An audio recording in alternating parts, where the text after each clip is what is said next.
Love this thing. Welcome to another episode of PC GRIDIRON. What's good with y'all fellas, man? Late Great, like man. always. Late like always. Late like L always. host, L host, L L host. host. L Late host. lawn, L late host. lawn, late. Yo, y'all spammed that today on PC, and that was wild. That was crazy. You seen that, Bama? No.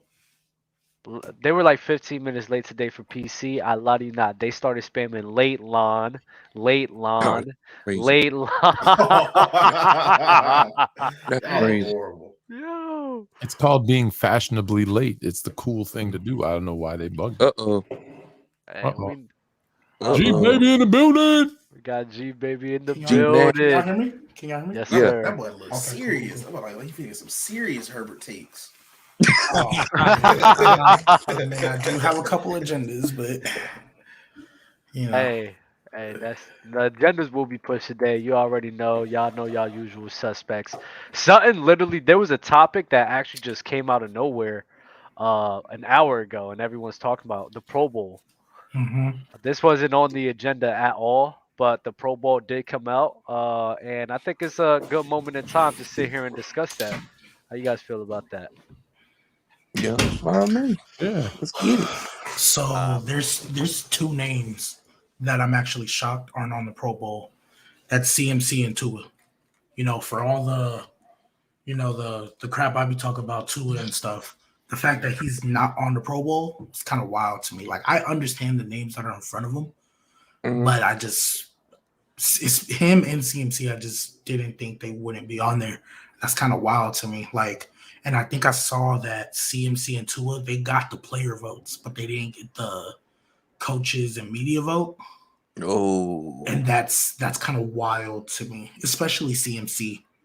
but Like, how? Because well, CMC, I think CMC is a crazy snub, but for But quarterbacks hold in up. the Hold AFC, on. Time out though. Just hold on. Let's stop for a second. Because was CMC was he a crazy snub? Because correct me if I'm wrong. To start the season, before he went to San Francisco, to start the season, the first because it's for the full season, not how you finished.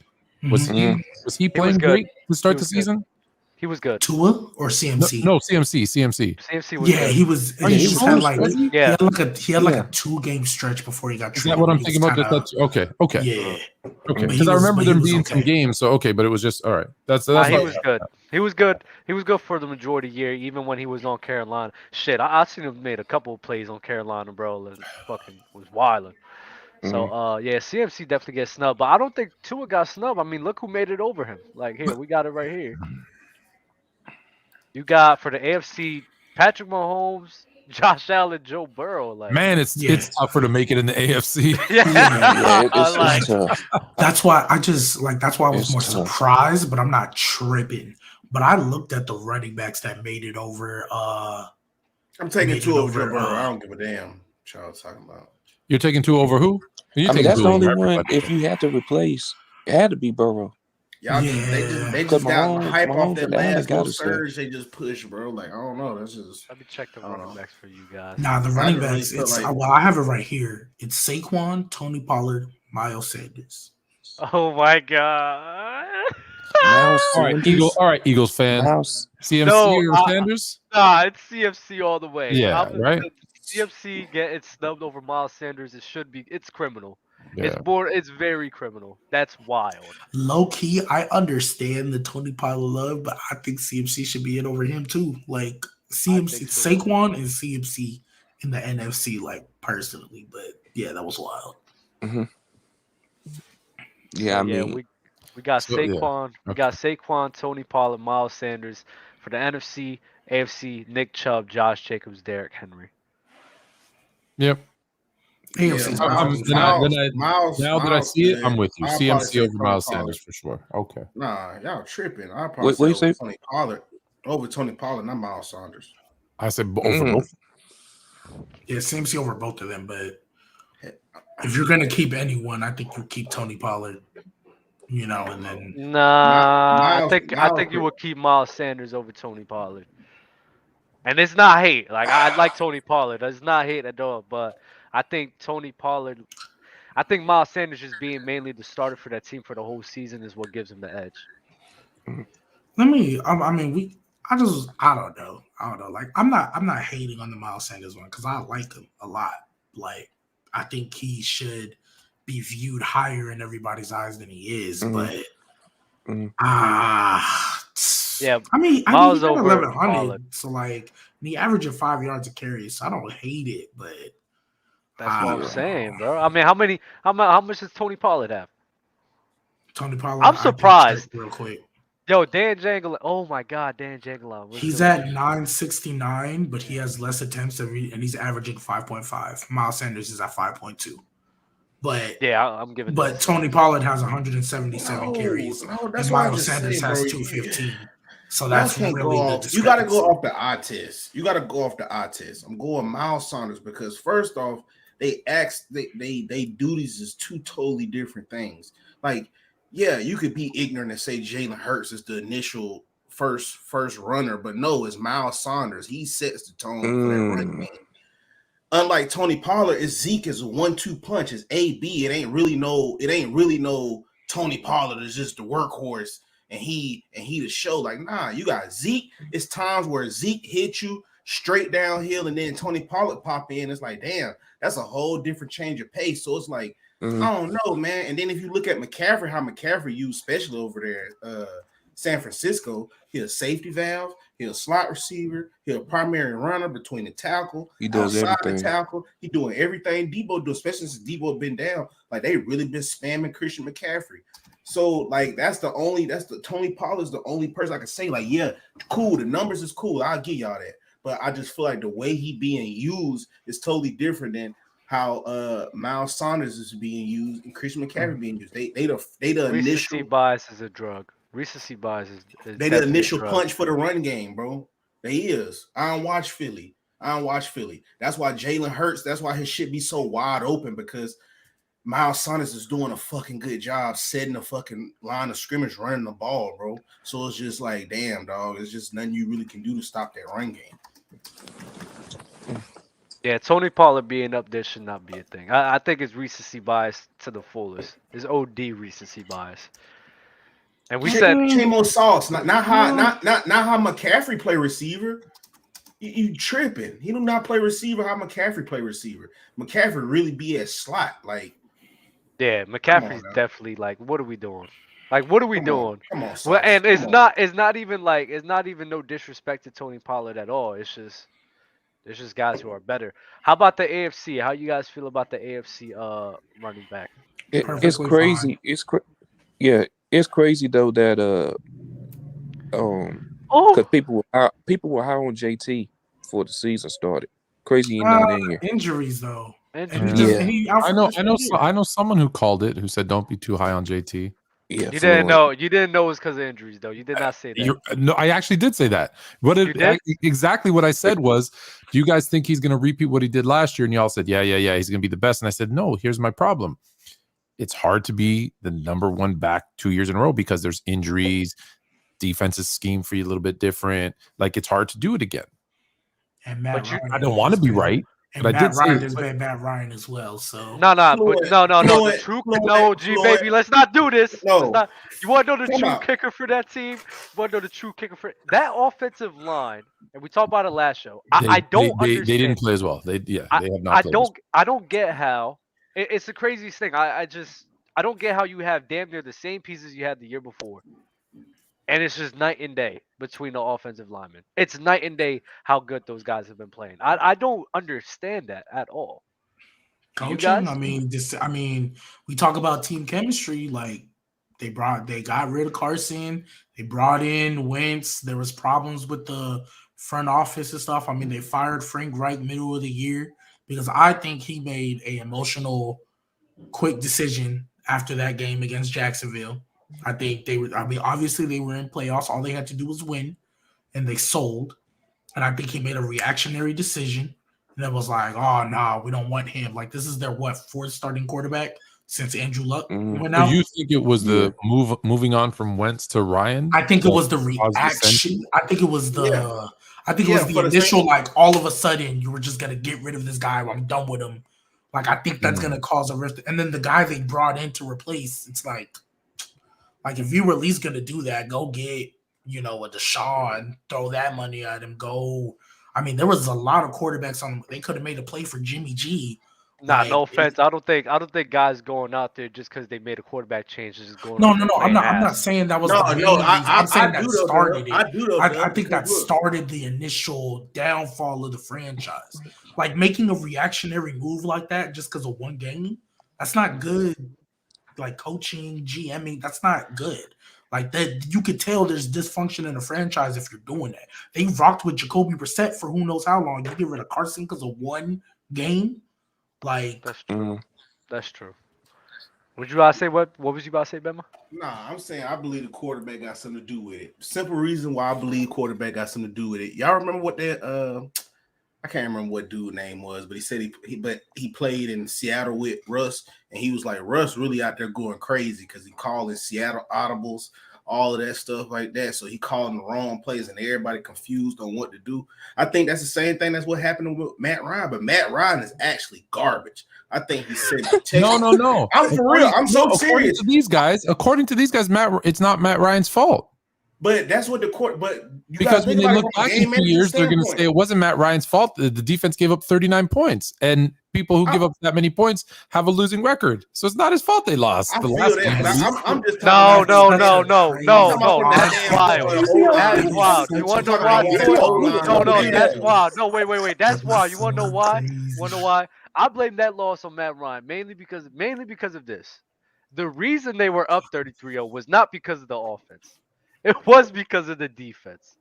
It was mainly because of the defense. But you guys are gonna look back and say, say, what do you always say for Herbert? His defense is that's different. You're nasty. That's or more points. That's different. That is they give up 33 points. Even Patrick Mahomes has a losing record when the defense gives to it. I will give you applause and I will give you praise because that was a great context, man. That was crazy. That was not. That was crazy. I've been waiting for that one since the game ended 39-36. That was a nasty context, man. Because Matt Ryan literally didn't do anything. Mm-hmm. He didn't do anything to give them the lead. No lead is safe when you have Matt Ryan. We all agree he stinks. Yeah, that was wild. A 33-point lead to Minnesota. Yeah, that's crazy. That's crazy. Mm-hmm. I'll never forget that. I'm gonna tell my kids about that shit. Yo, that's history. That's history, bro. History. I don't think we'll ever see that again. Can you? That's crazy. We won't ever see that again, bro. Well, we'll wait and see because if Matt Ryan's still playing quarterback somewhere and they're down again, you might see it. You might see worse. I think he's done. I genuinely believe he either got to retire or he not get another starting job. I can see him retiring. I mean, they benched him for Nick Foles. Him and Jeff Saturday should have been in the same. They should have been in the same whip. Out of there. Peace. Go home. I mean, Jeff Saturday. I think he was just filling a role because he's Jeff Saturday. He knows he's tight with the organization. Everybody love him. I don't think he's gonna be the head coach. I think he's just there to fill a spot. I think that's all he's doing. So I don't really think they care about what he's doing this year. I think they were just like, well, we love you, we trust you, so just go ahead, go in there and fill. I think Irsay, look, they're friends. He trusts him, and I think he's like, hey, just keep things together to the end of the season, and maybe help me. You could be like a special consultant to the owner, and he'll help him find the next coach, right? Mm-hmm. And it was, hey, maybe if you're good at it, cool, you can do it, but. Listen, that's how these owners are, man. It's like, you're my friend. Come here. Let me pay you a few $1 million to sit here. Like, I need a friend. Yeah. That is crazy. Matt Ryan got benched twice in the same season. Matt Ryan got benched when they told him, and he's never going to start again. He's never going to start again. He's done. No, but that's what they said the first time. That's what they said the first time. But then Jeff Saturday came in. And then Jeff Saturday came in and said, no, we good. Mm-hmm. Do you guys remember? Wasn't the story that Irsay was the one who wanted Frank Wright to bench him? Remember, that's what everybody was saying at the time. Mm-hmm. I don't remember all that, but yeah. I mean, I knew when they benched him, it was like, well, yes, it's raps, bro. Like, they're probably rolling with Ellinger the rest of the year just to see what they got because they still have their first round pick, right? They still have their first. They didn't trade that. They still have their first round pick. I think they do. I think they if they do, then I think they were like, well, let's see what we got before we go all in on a new quarterback. Mm-hmm. I mean, I don't really care for this draft class, but they got to go get somebody, and nobody's coming there willingly. So, got you. Hey, I want to read this super chat off from Big Meech. I think Dalvin Cook could have got more love too, and I think that's right. I think Dalvin Cook definitely could have gotten more love as well. I want to transition over to the receivers as well. This is the receivers for the NFC, NFC. We got Justin Jefferson, AJ Brown, CeeDee Lamb, Terry McLaurin for the NFC. AFC, Tyreek Hill, Stephon Diggs, Devontae Adams, Jamar Chase. Any gripes? Anything wrong with this? What you got to say, Ben? Yeah, I ain't gonna lie. Bama gonna like this one. I think Jalen Waddle should be in there. Over who? I don't think. That's always the question. That's always the question. Waddle put on a heck of a season this year. Yeah, but them. Hold on. Y'all telling me this is the official Pro Bowl receivers, right? Yeah. Yep. Probably. Probably Chase. If it was, I'll just put this just to give some love because I know he's not gonna get it. Chase wouldn't be there if Cooper Kupp never got hurt. Let's just put that up. Oh yeah. Cooper Kupp wasn't out for the season because Jamar Chase missed like 3-some games. Well, what? It'll be yeah. No, I'm sorry. What's wrong with you? I'm sorry, I'm tripping. I was just looking at the list and totally forgot NFC. So all these receivers caught over 1,000 yards, right? I don't know. I think they have. Yeah. Damn, because I was just seeing like, damn. I think Chris Olave has been playing like. Hear me out, bro. Rated triple. Hold on, hear me out, bro. I think. Hold on. Hear me out, bro. Hear me out. I know he's not going to make it, but I think that Chris Olave should get some consideration to make it, especially if somebody end up getting injured or somebody getting pulled out late in the Pro Bowl. I think Chris Olave should be able to make it because look, he caught over 940 yards, close to 1,000 yards. How many receptions the man had? 65 receptions? And he has been the number one receiver for the New Orleans Saints. What he has been doing for a rookie, and look at the numbers that he has been putting up, been the consistent offense, consistent production on that trash-ass offense for the New Orleans Saints. Chris Olave should get some consideration. Absolutely. He's already going to win. He's already going to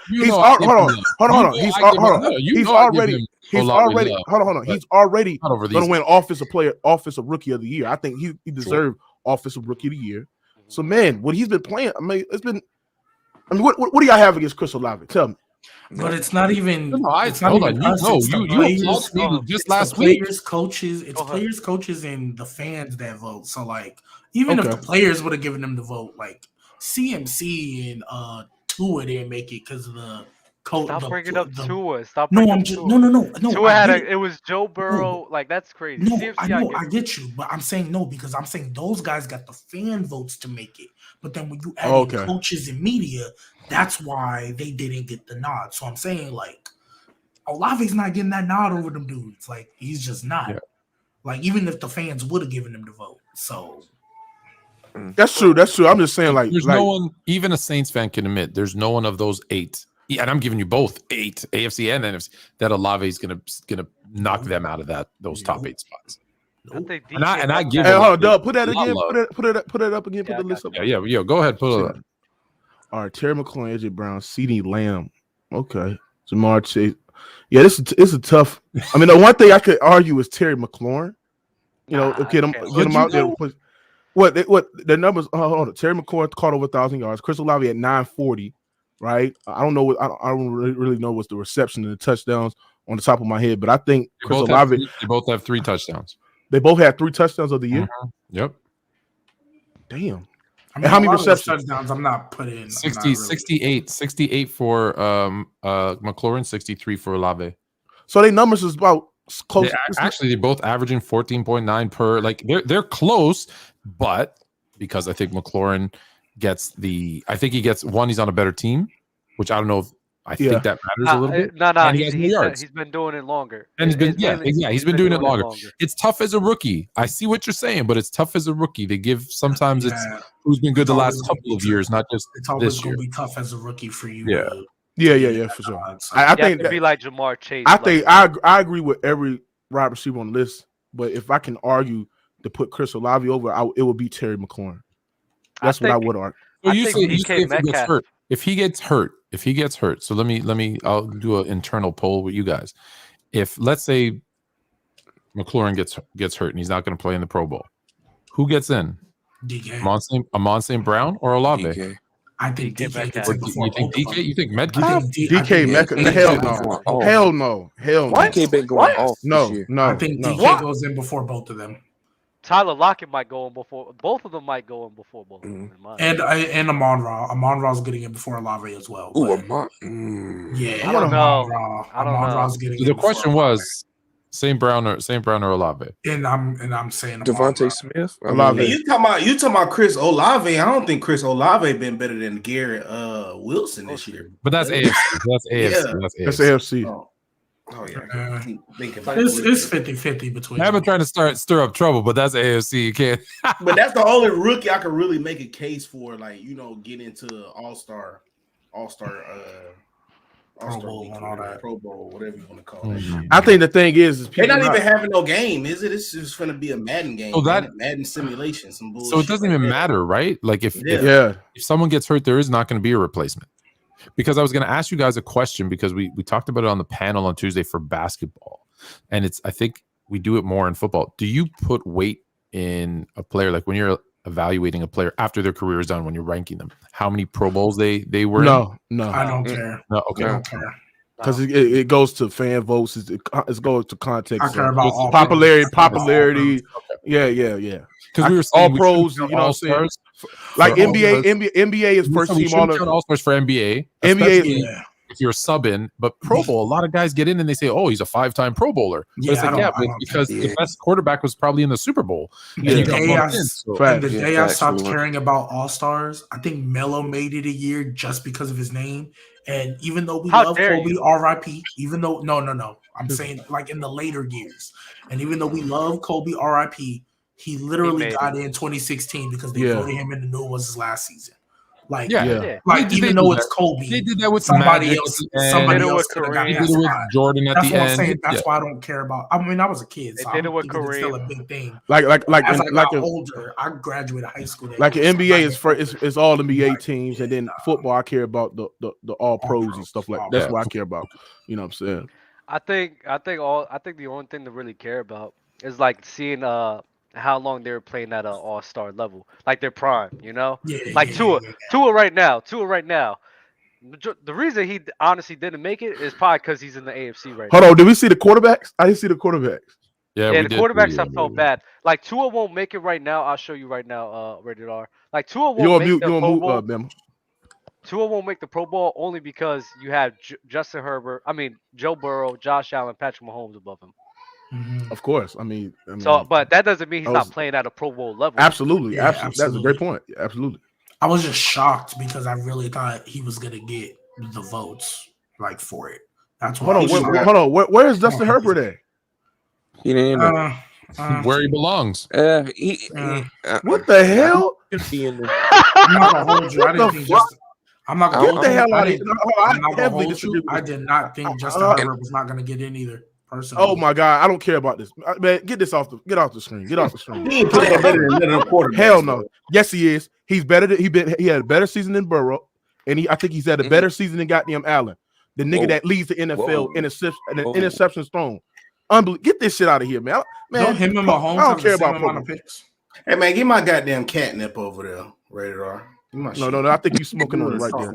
I think you're smoking on it right now. I think he's smoking on it right now. He's better than Josh Allen. Yes. I think he's better. I think he's better. He's better. The majority of people do not agree with you. That's why. Listen, that's why I don't care about like Pro Bowls. Like Pro Bowls. So Rated R, you got more top two. Absolutely, top two quarterback in the football league. I have a follow-up question. Is he better than Derek Carr? Keep it real. He better than Derek Carr. Oh, he's levels up ahead of Derek Carr. Derek Carr Derek Carr down here. Like he's down here. Herbert's like all the way up there.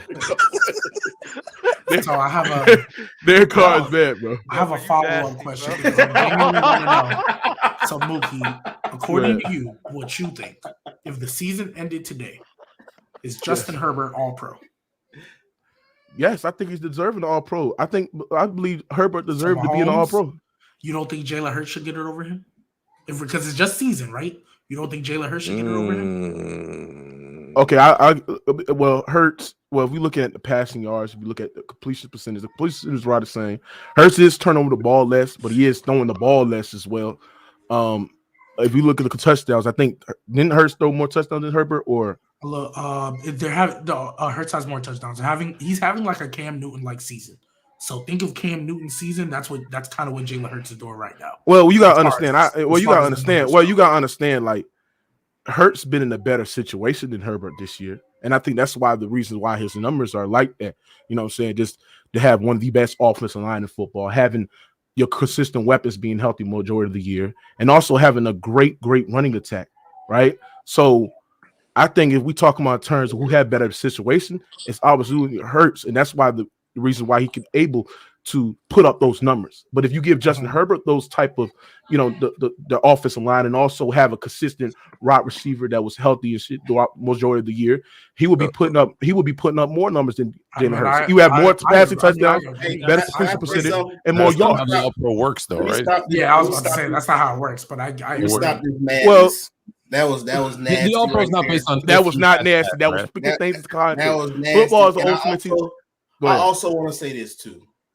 Jalen Hurts, I apologize, bro.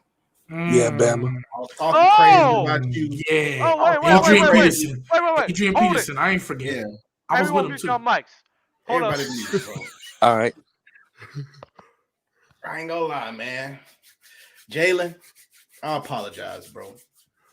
I was talking bad about you, real bad. Adrian Peterson, you a punter. You the next, best running back, all of that, bro. And you shut me the fuck up. It's like every game, it was like I felt like you was looking at me saying, "Shut the fuck up." I've never seen nobody play mistake-free football for 14 fucking games. This shit is impressive, bro. You doing it, threading the needle, feeding his weapons. Running the offense. Congrats, bro. Nigga calling in UAVs. Like, boy, you got it, bro. Is he better than Tua? He an MVP this year. Watch it. Am I gonna go that far? Is he better than Tua? He's having a good season. Is he a better quarterback than Tua Tagovailoa? He better than Derek Carr. Oh, absolutely. Bro, stop acting like I'm a Derek Carr fan, bro. Derek Carr is I'm not. No, I'm not, bro. Stop, bro. That's because I do not care about Derek Carr, bro. I do not care about Derek Carr fan when we talk about Lamar. That is the only time. I love the chat. I love the chat. As you're doing that, they're like, yeah, but he has the second most rushing touchdowns in the league. Yeah. I mean, that's a fair debate. Like, who's better between Jalen Hurts and Tua Tagovailoa? Like, I honestly don't. I think you think Jalen Hurts better. Yeah, I think it's Jalen. No, I'm not even talking about this year. I'm talking about overall. No. As overall, I'm taking Jalen. I'm taking Jalen. I was taking Jalen this year, and I was taking Jalen last year. I think I might go with Jalen, bro, because Tua Tagovailoa, his arm strength and his, I think Tua's more accurate. I'll give that to him. I think he's slightly more accurate than Jalen Hurts, but I think the athleticism, absolutely, along with Jalen with like his arm talent as well, is like I gotta roll with that more than Tua. But it's not to shit on Tua. I think like if I'm gonna make him on the list, wherever I put Jalen, Tua's right there. Yeah, I was like Tua's not far behind that at all. Yeah. So it's like, but I will roll the dice with Jalen though. He down there in Miami, bro. I hate to say it, bro, but my boy need to just go and get on some steroids, man. Some good old Stanton 250. Go and pump him up and. Hey, don't do that. Mookie said he's not gonna be top 20. You can't do that. Once you want the boys, I just don't care, bro. But I'm just saying, bro. Who on steroid? Who need to be on steroid? Tua, bro. He need to beef up that arm, bro. I ain't gonna lie, bro. I love Tua to death, bro. I ain't gonna lie. He got to do whatever he got to do. That shit be making me mad, man. Like, bro. Because it was one pass for Jalen Waddle versus the Bills where I'm like, Tua, bro, you gotta hit that in stride. Yeah, man, this arm strength is crazy. G baby. You know what's funny about Bama? Because I know Bama, and this is what he did. This is what he did and I know he was doing this because in the beginning of the season, I lie to you not, Bama would text me, Oh man, Jalen missed this shit. Out of one play in the whole fucking game. Oh, he missed this shit. Oh. He missed that shit. He missed this shit. On the beginning of the season. All of a sudden, it stopped. Yeah. All of a sudden, he stopped texting me that, right? When he and it's funny because when he just said, "I've never seen a dude play perfect football for 14 fucking games," that means every game he was on his PFF shit and looking for any One bad reason throw. to get on this man Jalen Hurts, and he couldn't find out. Oh yeah, I used to be in the screen like this. I've been in the screen like this. I'm just watching Jalen. Fuck that shit. I don't care about the protection. I don't care about the play call. I'm watching him, bitch. If your shoe untied in this next play, you getting a bad grade. Fuck that shit. Son, I know, like, and I know that, and I know that's the way he was looking at it, which is why when you said he did not make any mistakes for 14 games, I find it that much more funnier, because I know how OD you be. Yeah, OD. that boy was locked in though.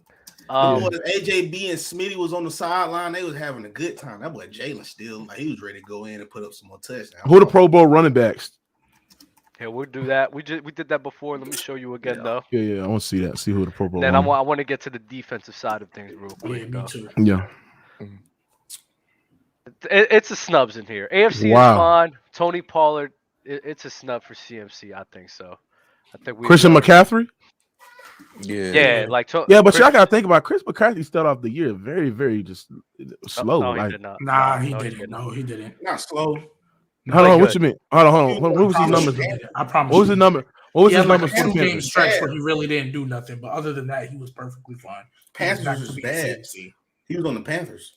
Yeah, but even on the Panthers, there was like a 2-game stretch or maybe 3 games max where he just didn't really do nothing. But other than that, yeah. So hold on. So the first game he did 10 for 33. This is what I said, and you guys said the same thing. So you came in late, Mookie, and it was the same thing. I said the same thing. I thought he started off the season, and I didn't check. I trusted you guys, but hold on.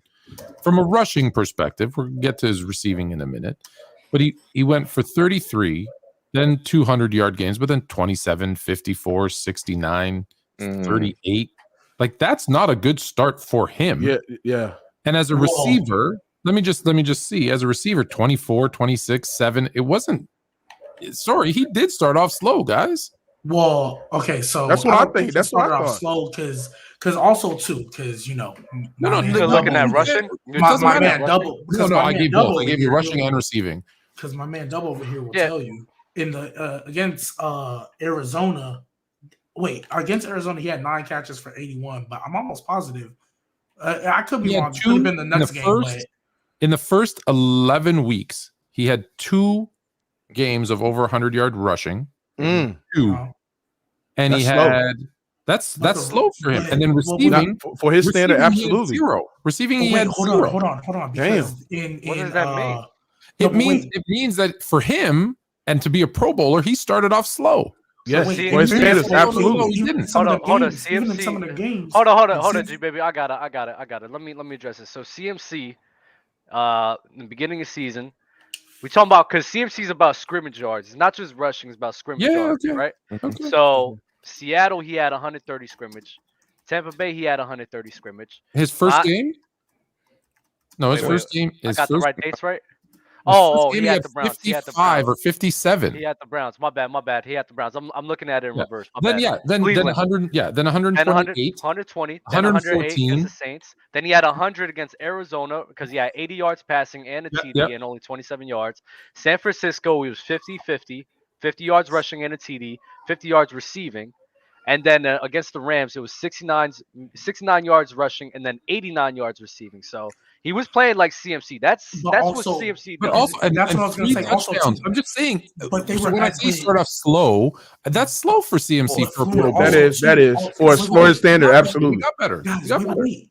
He was averaging in the Rams game. He averaged 5 yards a carry. They lost 24-10. The Chiefs game, he averaged 4.7 yards a carry. They got blown out 44-20. Or that was Kansas. That was which game? Once he got to San Francisco. When he got to San Francisco. Oh no, I'm saying once he got to San Francisco. I'm not talking about that at all. Yeah, but the Rams. I'm talking about Carolina. But the Rams one before that, he averaged 5 yards a carry. They were just down for most of the game. They lost 24-10. Like they were just getting blown out. Hold on, but You that know was what I mean? So he didn't really that get was the week carry. 6. I was saying starting off slow. What I said the first couple of weeks. So no, he started off great. No, he didn't. No, he started. I said he had a 2-game started. stretch. No, okay. Starting off slow is not like I think he started off good. Maybe he's not like CMC MVP level, but I mean having one. Did he start 2, off as a top 3 running back? I guess. Yeah. was No, top 3? no, hell no. Tony Pollard didn't start off as a top 3 running back. So what are we doing? Okay, all right. That's a good point, though. Fair. But we also said Tony Pollard shouldn't be there. I think CMC should be there over Tony Pollard. Miles Sanders, I can understand Miles Sanders over both. Not Tony Pollard. And Tony Pollard and Miles Sanders basically the same. They both average the same yards a carry, just Miles Sanders has more attempts, and Tony Pollard got 3 more receiving touchdowns. So like their touchdowns are 12 to 11. They're basically in the same realm. So I'm not really tripping about either of them. I just feel I'm a transition to the tight ends real quick because I see people asking for that. So let me get the tight ends open for everybody. Here we go. There we go, baby. Ooh. TJ Hawkinson made it. Wow. I would have went with Dallas Goedert, but you know, that's just me. That's what I was thinking, Doug. Well, AFC is not no-brainer. They couldn't put everybody on the Eagles in the Pro Bowl. They already have 8? Yeah, that is true. If we deserve it, we deserve it. Though, what we doing? AFC, no-brainer. Travis Kelce, Martin Andrews. I think they were the 2 best tight ends in football. Right. George Kittle, T.J. Hawkinson is no surprising. I love what George Kittle had. I think he had a bounce back year than he had last year, so that's pretty well. T.J. Hawkinson been playing well, so I mean, it's no surprise for me. I mean, y'all got any problems with this Pro Bowl? This is probably the one I absolutely agree with. It's not that bad. It's just TJ. Just TJ Hawkinson. What is it about TJ you don't like? What's wrong with TJ? No, TJ's good. I like TJ. It's just compared to Dallas Goedert. I know Dallas got hurt, but I would have gave it to Dallas Goedert. But I think that's why. I think they were pretty much equal. I was like, they were pretty much equal, and then Dallas Goedert, and Dallas Goedert just the last 4 or 5 games. On the Vikings, TJ Hawkinson hasn't been that great. He hasn't. Sure? You sure? I'm pretty sure he hasn't been like amazing. He hasn't been that great on the Vikings. You could check, but I'm pretty sure he hasn't. I mean, listen. I mean, I could go through the games. Week 1, 38 yards. Week 2, 26. Week 3, 18 yards. He had a crazy game against Seattle. Against New England in Week 5, 5 yards. 48 yards against Dallas, 80 yards against Miami. Then he goes to the Vikings, 70 yards against Washington. Bills is 45. Dallas is 34. New England is 43.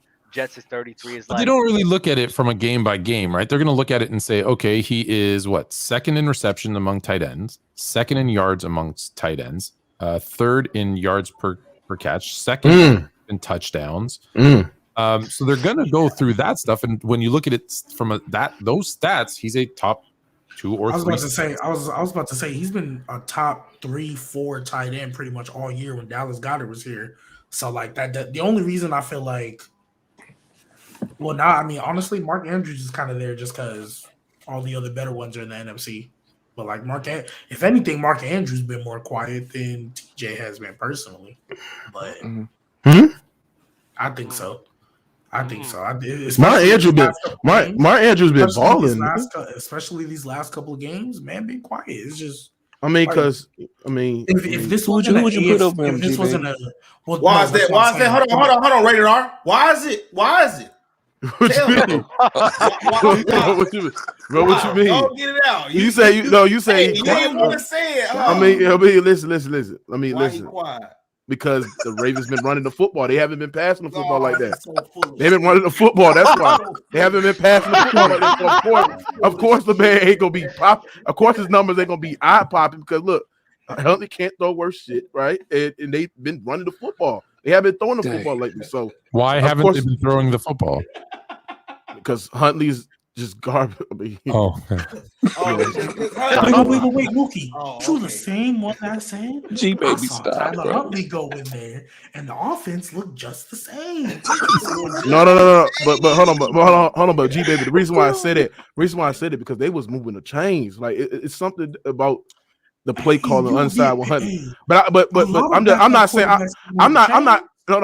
that Huntley is nowhere. Hold on, we ain't doing that right now. But I'm just saying, like, I mean, the offense. That was I actually did that because it was just a small sample size. That was a little bit of overreaction right there on my part. So cool, it is cool. what what I'm saying. But yeah, I think Mark Andrews 61 receptions, 702 yards.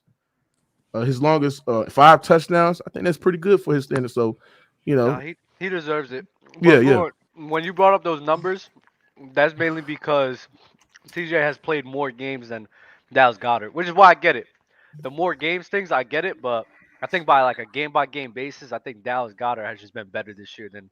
Yeah, I'm not. Listen, I like Goddard. I'm not saying that it's not when you look at it game by game. What I'm saying is, this is how they look at it. They're going to look at the totality, and if you miss games for whatever reason, you take a hit for it. Availabilities, right? It's part of it. I feel you. G baby, I actually left the shoes there because of you. And I'm so serious. I left them there literally just because of you. But all right, we're gonna get into the defensive side of things. Which you want to start off? Corner. What y'all trying? Y'all want to get corners, defensive end, linebackers? What we are corners. All right, bet. Let's get the corners right now. This is a fun show. I like this show today. There we go, baby. Look at my boy Woolen, man. Look at my boy Woolen. So for the NFC, you got Darius Slay, Trayvon Diggs, Tyreek Woolen, Jair Alexander. AFC, you got Sauce Gardner, Pat Surtain, Marlon Humphrey, and Xavier Howard. Any snubs? Any snubs? Jair's a surprise, right? He hasn't had a great year. I have 2 problems with this. So the AFC, Xavier Howard. JC over who? You shouldn't be there. JC Horn, I'm not gonna lie. I might take JC Horn over Tariq Woolen and Jair Alexander. Stop. Over Woolen. I'm so serious. I'm over so Woolen. JC Horn is the truth. Stop playing with him. Repeat that again. I'm taking JC. I think I'm taking JC. No, I'm talking about for the Pro Bowl. I'm talking about for the Pro Bowl. For the Pro Bowl, I think I would have put JC Horn at 3rd in front of Tariq Woolen and Jair. Whichever one you want to take after that, I don't care. But hey, bro, JC Horn, in my opinion, should have been there. G baby, because he just said it. Stephon Gilmore should have been Xavier Howard. G baby is 100% correct on this. JC Horn was the biggest snub on this. He was the biggest, and I mean biggest snub on this CB.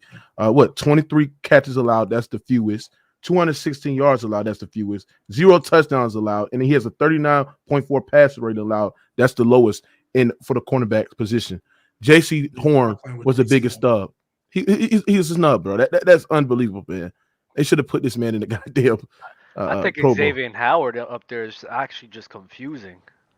I don't know why he's there. I don't know why he's there. Stephon Gilmore could have been ahead of him. Who else is in the AFC that you probably could have put ahead of him? Can you show me the list in there? You want Marlon Humphreys? Marlon's up there. Marlon's already in there. Marlon's already up there. Marlon's already up there. They did. You want to know who they voted for? That was the biggest snub. Who? Tyson Campbell. That he came up number 1 for cornerback snub. Tyson Campbell. Yeah. Somebody said Gilmore got cooked the other week. Okay. Xavier Howard's been getting cooked all year. What are we doing? We went up against Jettas. What are we doing?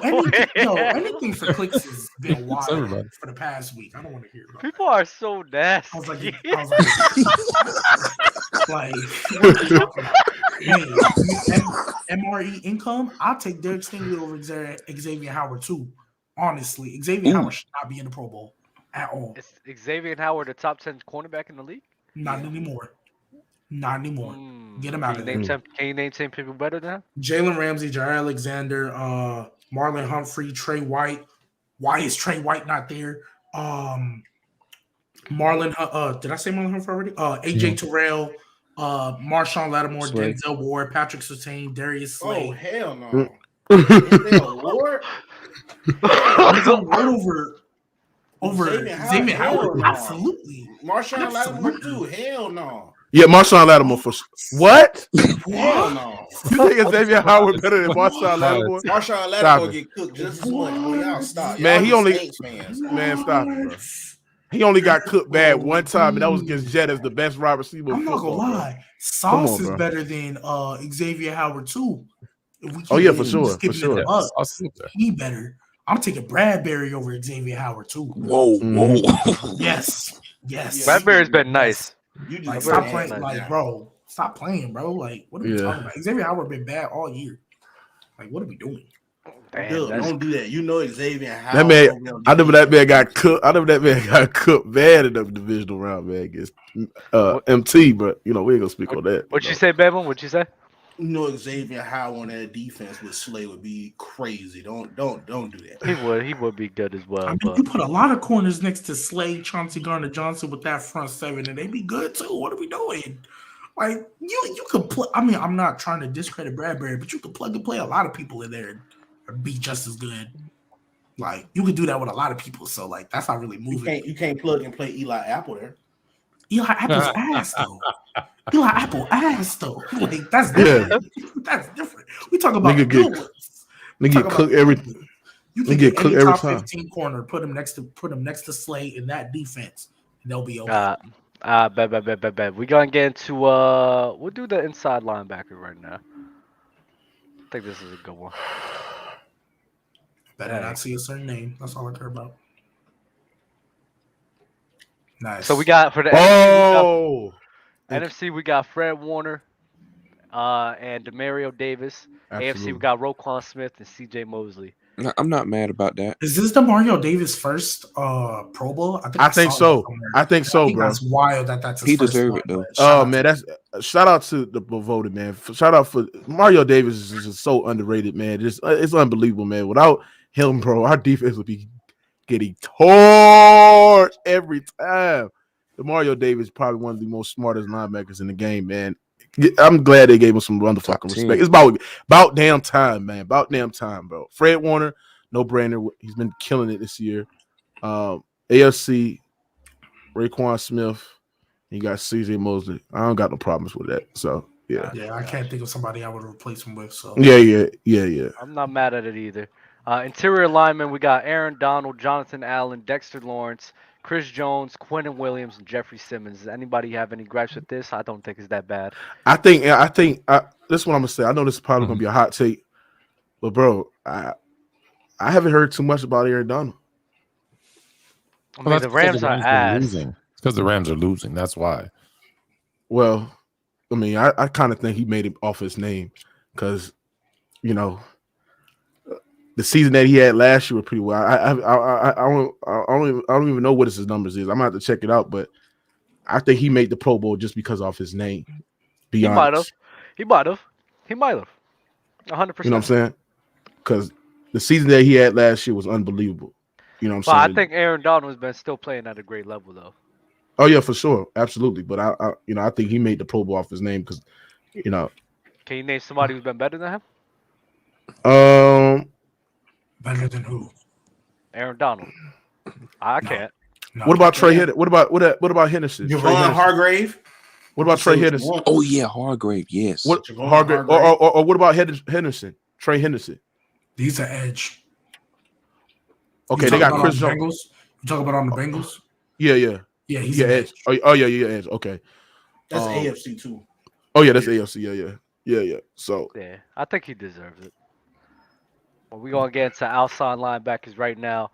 Michael Parsons in the NFC, bro, leading the way. Zadarius Smith, Hassan Riddick, Matt Judon for the AFC, Khalil Mack, and TJ Watt. Look at Khalil Mack back in the building, bro. Because they're counting these guys as outside linebackers, this is perfectly fine. They're all pass rushers, so it's perfectly fine. Yeah. I think Nick Bosa got snubbed, though.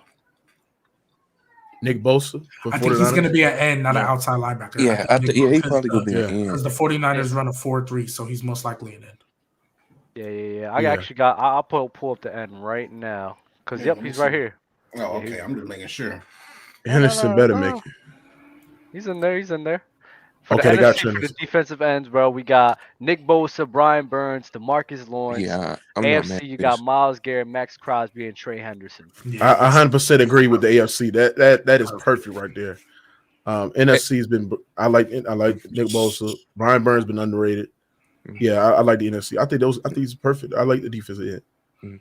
Hey, I know everybody having Michael Parsons as defensive player of the year, but I'm sorry. I think it got to go to Nick Bosa. I don't know, bro. It's tough. Leading in sacks. He beating Parsons almost every stick. So Parsons don't rush as much as he do. Yeah, it's like Michael Parsons can cover as well. So, so if you tell me who numbers is better between Parsons and Bosa, who would y'all go with? Bosa's numbers on it. Bosa. So nowhere of ball. No, you're not, bro. And what about just total? What about overall impact? Overall impact, you got to go with Parsons, right? It's Michael Parsons. Yeah. So I like impact and I like the numbers that Parsons has both. I think he's the defensive player. You know what I'm saying? Anything but clicks. I'm not gonna hold you. You have not had a good take since you've been to this chat this past week. Not even close, bro. That's wild. That's wild. Not even. Who you close. talking about? Who you talking about? The guy in the chat. Anything for clicks. He said Bosa's DPOY. Not even close. Oh, D3. Yeah, not even close. You don't have to come at him like that. Anyway, what's good? We got Nigel in the building. We're gonna get to the strong, the free safeties right now, bro. Quadre Diggs and Minka Fitzpatrick. Not too bad. Anything to talk about? Any Can I get nasty just for a little bit? And Ben, low-key, I might need you to turn your camera on for this. Go ahead. Because I didn't see Tariq Woolen in the Pro Bowl. I didn't see Quandre Diggs in the Pro Bowl. What's up with you and Seahawks players? But I'm just saying, I'm seeing all these Seahawks players in the Pro Bowl. That defense really as bad as you trying to make it seem? Because clearly they were balling enough to be in the Pro Bowl. Let's not do this. This is This is player coaching voting. This is players and coaching voting. Come on, bro. Come on. I'm just playing devil's advocate. I see a lot of these dudes in the Pro Bowl. That's nasty. But I'm just saying. I just wanted to ask a question. That's nasty. I just wanted to ask a question. That's a little. They're still bottom five. I like Minka. And oh wait, hold up, G baby. They didn't have any wide receivers or running backs in the Pro Bowl. So G baby, what you? G baby, somebody called you a Seahawks hater. Are you a Seahawks hater? I'm not a Seahawks hater. I just want y'all to chill on Geno. Seahawks realist. He's a Seahawks realist. He don't believe in redemption. It's okay. I believe in redemption after I see it more than once. How about that? G baby, anybody can have one. Beat the Chiefs. 2017. Let me stop. Jesus saved hoes, man. All right, that's all I gotta say. Jesus saved hoes, rapists, and all that, bro. I'm just saying. What are we doing? Just saying, bro. That's crazy. We're gonna go. MC, why you asking that question, man? We got a lot of Saints making the playoffs. We got the fullback. We got the fullbacks for the Pro Bowl list, man. We got Kyle. I can't say that name. Kyle Juszczyk. I can't say that. Juszczyk and that Patrick Rickard. I mean, I'm not gonna hold you. Like, those are the only two fullbacks I know, and CJ Ham from the Vikings. This was all the ones I know. Cool. It's not even gonna be so. Should they just get rid of that? Like, fullbacks? No one plays with fullbacks. Use fullbacks. But don't do that. Don't do that. Not that many teams play with. If y'all ain't, don't do that. If you ain't fucking playing football, don't say get rid of the fullback. No. I didn't say get rid of fullbacks. What I said was, should they have a specific category for fullbacks when very few teams use fullbacks? Yes. Why not just add another running back position? Fullback, get them boys they glory. How many teams use a fullback? Like 6. Enough. Patriots, the Niners, the Dolphins, a lot of teams in what you think. That is an addition. How many use a fullback? Hold on. How many use a fullback significantly in their offense? Like a good group. No, don't give me some anecdotal bullshit. Give me a number. Patriots, 49ers, Dolphins, 49ers, Ravens, The Saints would take some. You're struggling at Bills. No. The Bills. You got to think of all the fullbacks now. Significantly. You got the Cincinnati Bengals. They use a fullback. Wait. Hold on. Yeah, all of these teams utilize a fullback. Let's rewind. He said significantly. I The said Bills and significant. Bengals might use them in the goal line situation, but they not using fullbacks like that, especially not the Bengals. So it sounded like you guys got stuck at around 5 out of 32 teams. That's not significant enough to have a position in the Pro Bowl. 5 out of 32. 5 out of 32 is not significantly enough to have 2 spots in the Pro Bowl. I'm sorry, it's not. It ain't no 5 not. out of 32. I want to see teams use fullbacks in like goal line situation, like what 4th and 1. That's what I'm saying. It's like that's what it's very rare, very rare. Fullback has gone the way of the dodo bird. I'm not saying it's a good thing. I'm just saying that if you don't use them, I don't think they should have two spots in the Pro Bowl. You do use them though. Yeah, you do use them. Only the same guys It's rare. It's rare. Only the guys that gets used. Like, is there another position that is used less? No. That some teams don't. The majority of teams don't even have one. No. Like usually they'll have one fullback on the roster. The vast majority of teams don't even have one on their roster. Like they'll just use their third string tight end to just be another. Or so, yes, that's what the Bengals do. That's why I said the Bengals don't use a fullback. They use like a backup tight end or something. Yeah, their third they string. really, Just go block. How many fullbacks can you name? Use check Ricard. I can name Derek Watt, CJ Ham, Travis Ingle, Alec Ingle, Robert Gillum. Bro, Gilliam, that's the Bills guy, right? Yeah, that's 5. Okay, so that's I can't tell you nobody else. 6 out of 32 teams. I don't even know the Saints fullback. Let me ask you another question. How many fullbacks are even like listed fullbacks are in the NFL? 30 fluent. Okay, tell me. This is why I ended. No. We're not gonna do this analyst shit. So I got a question right back for you. 20. What does the fullback? No, I don't give a damn about that. What does 20. the fullback do for your run game? You tell me that. The same thing a third string tight end can do. No, they do wonders. They do wonders, but when there's 20 in the whole damn league and most of them don't even play, why are we giving them a Pro Bowl? No one's literally have a third string tight end do the same thing a fullback can do. How many times does how many times does a lineman just pull up back there? Yeah, a lot of times defensive linemen even like nobody's diminishing like the importance of a fullback. No, because it's not defensive linemen. It's just not too many fullbacks coming out no more. Also, on top of that, can use them. You can use them a multitude of ways better than you could use a third string tight end. It's just we don't have any on the roster. It's not that many coming out. It's doofuses like you that's trying to make it die out. Yeah, smile over there, motherfucker. That's what I'm trying to tell you. So I'm just asking questions. I don't know why you're taking it so personal. But no, because I'm getting fucking personal because all the teams that win championships got a fullback on their roster. So get off my dick. Everyone. He said that like the fullback make a difference for the championship. It make a fucking difference for the motherfucking Here's the best part. There's only 20 in the league, and there's multiple teams like the Bears and Dolphins. Maybe that's why Bama's so high on them that have 2. So there you go. Hey, G-Baby.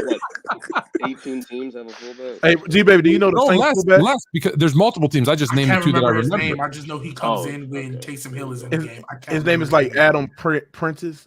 Prentice, something like that. Yeah. Adam Prentice of the Saints. Yes. Yeah. We only use him when Taysom Hill's in the game. That's it. Yeah. Yeah. Okay. Trust me, you don't want me to tell you his stats. I'm gonna get to this super chat. If Micah Hyde is healthy, does Minka make the Pro Bowl? Yes, he still does. Yeah, I think he's the best. I think it'll be a toss-up. It'd be close. It'd be close, but I still think Minka can make it. He's nice. Oh wait, what was that? Warnock with the super chat. Shout out to Warnock. Rank these guys: Garrett Wilson, Smitty. Hold up. Rank these guys: Garrett Wilson, Smitty, T. Higgins, Chris Olave, and Amon-Ra St. Brown. This is a good question. I like this. Really good. Smitty, T. Higgins, Amon-Ra, Garrett, then Olave. Oh my, no. Yeah. Nah, I'm not gonna hold you. Tell him I'm not Mookie gonna hold you. Olave won. I have an order. I think I'm gonna put T. Not Olave one. Yeah. T and Smitty can flip flop, but I think I'm gonna put T1, Smitty 2. I don't want to be biased, but like, am I taking Olave over Amon-Ra? Yeah, screw it. I'm gonna go Olave 3, Amon-Ra 4, and Garrett Wilson 5. But literally, Olave, Amon-Ra, and Garrett Wilson, you can flip flop. You could put one of them first, and I don't care. I think I like you, baby's list. I like that order. I think Garrett Wilson's the best out of all of them, in my opinion. I would have him. I have him second. I think Smitty the best out of all. You know what I like about that list? I like that list because they're all really close. Like I don't think anyone's wrong. Yeah, it's a really good list. I don't know. Garrett Wilson has Zach Wilson. You when it comes to fucking fullback. So how about that? I know that you were a fullback, so you're taking it personal. Bro. I get it, bro. I get it, but I don't give a damn what I was. I would have broke your fucking collarbone. Y'all got me fucked up. Listen, I love the fullbacks. I just don't play anymore. No, we're not gonna go at it. There's no reason. I wanted y'all to college, man. Nah. Too many spread I'm gonna go with T. I'm gonna be unbiased. You know, I'm gonna go with T. I'm gonna go with do it. You know you want to put Olave second. I'm gonna put Olave. I'm gonna put Says he's not gonna be biased. You definitely. all right. I'm gonna put Olave. I like Olave. I think Olave is great. Mookie's like that guy that says, "Look, no disrespect," and then says something disrespectful. I'm not gonna be biased, but I'm not. Listen, he'll be like, "Listen, I'm not trying to be disrespectful, but your girl ugly as shit." Yeah, right. You gotta understand. Look, I'm gonna go with T. Higgins. I'm gonna go with Olave. I'm gonna go with Garrett Wilson. I'm gonna go with Smithy, and I'm gonna go with Amon-Ra.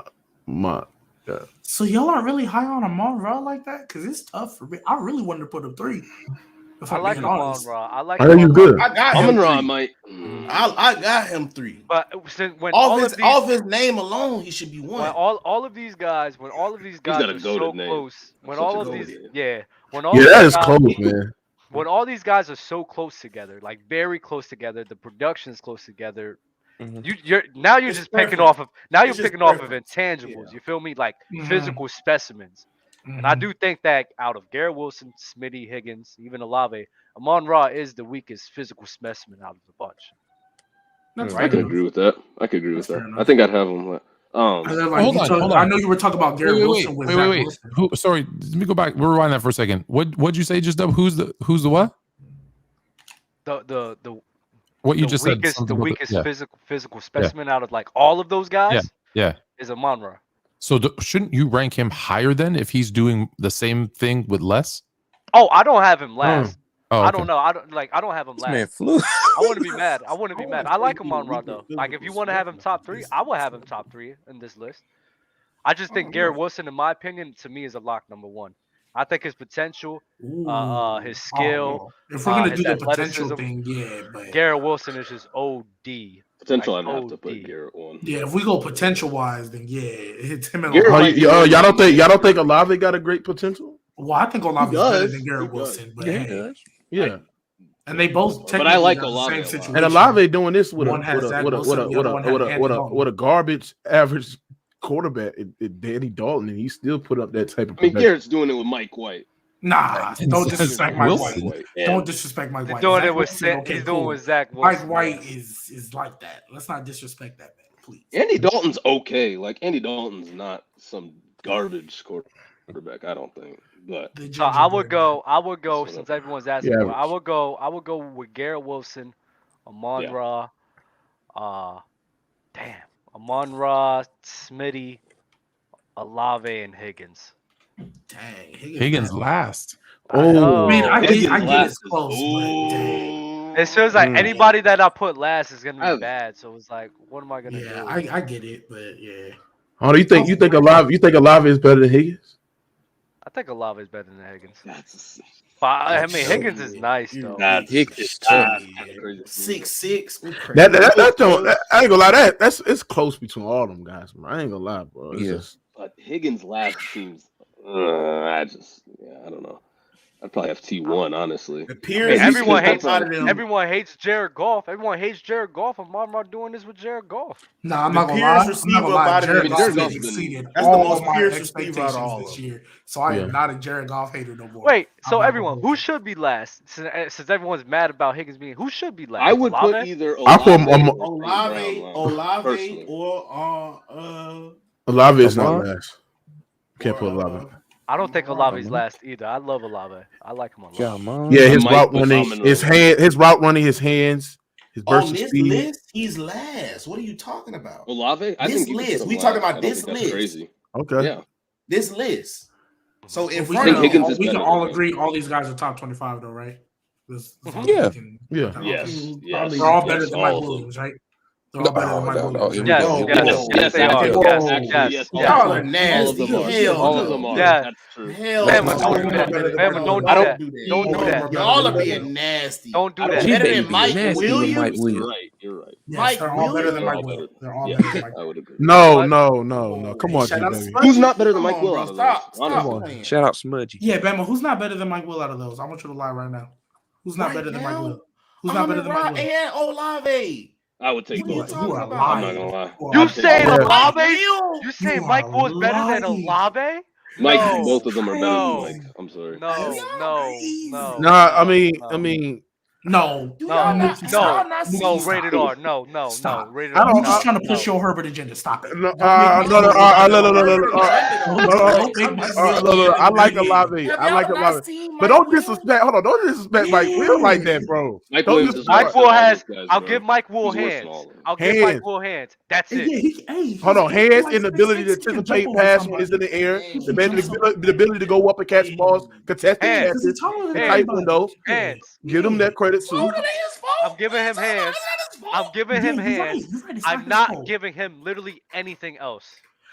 I agree. Did I say my 30 receivers better than Mike Will on Monday? You didn't say it. Would you like to elaborate?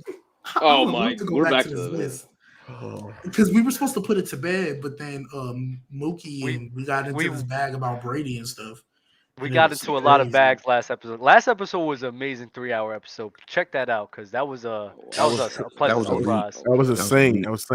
But bro, Olave and Mike Will, bro, that's tough right there, man. You know what I'm saying? I mean, I love Olave, but Mike Will, bro. That's why I'm like, I act like Mike Will is not no productive. Okay, that's He got hands. He got hands. He got hands, bro. That's He it. got hands. That's it. Jay Osborne. He got hands. And what about his athleticism? That's the most important part as a receiver. Okay, athleticism and hands. That's it. Okay, That is an Two most important important part things. of being a receiver. Everything else is His damn near hands. below average. Everything else is below average. D-Hop. His route That's running what below makes average. D-Hop elite. I agree. His route running is At below least, average. at least D-Hop is an above average D-Hop does route runner. everything. He well, does a though. lot of things Yeah. great. Well, Mike Williams. Bro, But So not just GB, where hands. you got Mike Will? Where you got D-Hop Mike Will? runs some of the sloppiest route, and he bailed himself out with his. you gonna lie? his You gonna lie? Why do You you gonna think? lie? Hold on, time out. Why do you think What did he people just be say? strapped to D-Hop like He that? said he runs the most who is people, sloppiest though? routes. Are you crazy? Bro, do you not You gonna notice lie? why D-Hop have to make all them contested catches? Oh You my just think God. that's superb route running to be 50 people around? He's above average. He's better than Mike Will's route running. Mike Bro, Will is a below average first route off, runner. What are first we off- talking about? Yeah. He's Mike Will is very. Time out. Yeah, All he is. NFL receivers run good routes. They wouldn't be in the We know. Yes. Okay, I'm yes. talking about when We're we compare to comparing the the NFL, NFL. he is below. But Yeah, what come I'm on, man. saying When you is, know what we're talking about. but you know what I'm saying too. The reason why D-Hop is elite, he got fucking stickums. He got the He does. ridiculous hands. He catches any fucking thing. Yeah. So that's you a could, big you part of could his say game, the yeah. same thing for Mike Will. So you over there saying all he got is hands and athleticism. Well, that's a big fucking part of being a better athlete than somebody. D-Hop is just slow. He is an It's a above big average part. route runner. It's a big Bro, part. you got D-Hop somebody has other- 6'6" with athleticism and hands, bro. You really finna tell me you gonna take Chris Olave, Amon-Ra, all of them over my. Oh. I'm not taking Alvarado over Mike Will. No, I'm not taking no Alvarado over You're Mike a hater, Will. I'll tell you why. I'm taking I have both. a list. Unlike Mike Will, D-Hop actually provides other things to the game other than just them stick 'em hands. Mike Will, literally, the If he only ain't going thing up over that somebody's is head, positive like above He average. can't run a full route. The tree, only bro. thing that is above average about Mike Will's game is his hands and athleticism. Everything else is below average. Everything else. Some of it's trash, but hey, I have a Borderline. list. I have a list, and this is a win healthy list. This is a win healthy list. You're about to have like Odell in here. Wow. You better have You Odell say in who here. better than Mike Williams? Hold up. Yes, Odell's in here, and I don't care. Okay. Odell is better than Mike Will any day, No, of the week, any obviously. year. I Whatever. mean, So, obviously. okay, so let's get into this. Not this year based These on are- production, G baby. No. This is overall better receivers. Right now? Justin Jeff. Hold on, right now? When healthy. When Because yeah. I mean, Look, there's only I like like that. 3 names in here No, that I aren't don't. playing. We're living in this fake world where everybody's healthy and they're playing. But I have more than 30. Salute to you, feel me? yo. Appreciate you. Bro. I have more than 30. But Shout you out would you. have Just- Floyd. You would have Cooper Kupp over Mike Will, right? But he's been Right hurt. now, no, he's hurt. Cooper Kupp's better I'm than not- I'm Cooper not- Kupp's better than Alright, Cooper alright, Kupp's better alright. than Mike Will. Go ahead. Alright, Go so- ahead, G baby. so- Go Rest ahead, in G peace, baby. Franco Hey, Harris. shout out Sorry, go ahead. Euro. You can hear how trash Mike Will is as well. These are the 30. So Devontae, Justin Jefferson, Cooper Kupp, Stephon Diggs, Tyreek Hill, Jamar Chase, Keenan Allen, Mike Evans, Odell, Scary Terry, Michael Thomas, Debo, Calvin Ridley, Chris Godwin, CeeDee Lamb, DJ Moore, DK Metcalf, AJ Brown, Amari Cooper, Tyler Lockett, T. Higgins, Jalen Waddle, Devontae Smith, Amon-Ra St. Brown, Garrett Wilson, Chris Olave, Christian Kirk, Michael Pittman Jr., Brandon Cooks, Adam Thielen, Brandon Ayuk, Deontay Johnson. That is 32. And then, hey, wait. Oh, you be naming names, bro. No, wait. I got Come on, bro. You be These just are the naming ones- wait, names, wait. bro. These are the ones I don't care to argue, but these are the ones that I would take over Mike Will. I'm taking Drake London, Zay Jones, Hunter Renfrow, Tyler Boyd, Donovan Peoples-Jones, Traylon Burks, Christian Watson, Hollywood Brown, George Pickens, Curtis Samuel, and Jameson Williams. Christian Watson? What the fuck? Christian Watson. This nigga said Again, Christian Watson. These are the bro. ones I'm not. Oh my God! Now you nasty, bro. You nasty. No. I just said these are the Fucking names Watson, I'm not. bro. These are the names I'm not going God to argue, damn it, but G, I would baby. take over Mike Will.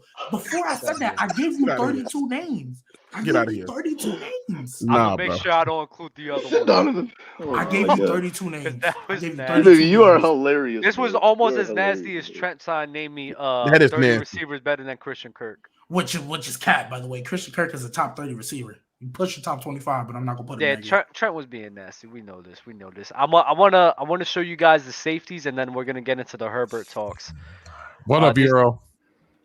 Yeah, Euro's the goat. Shout out Euro, Appreciate man. you, Euro, Man. bro. Love Yo, love, can I? man. I gotta before you do. Euro added me. Euro added me on LinkedIn, and I saw some dude's name. I'm like, who the hell is this? I had to triple check it to be like, oh, I don't know nobody's real name.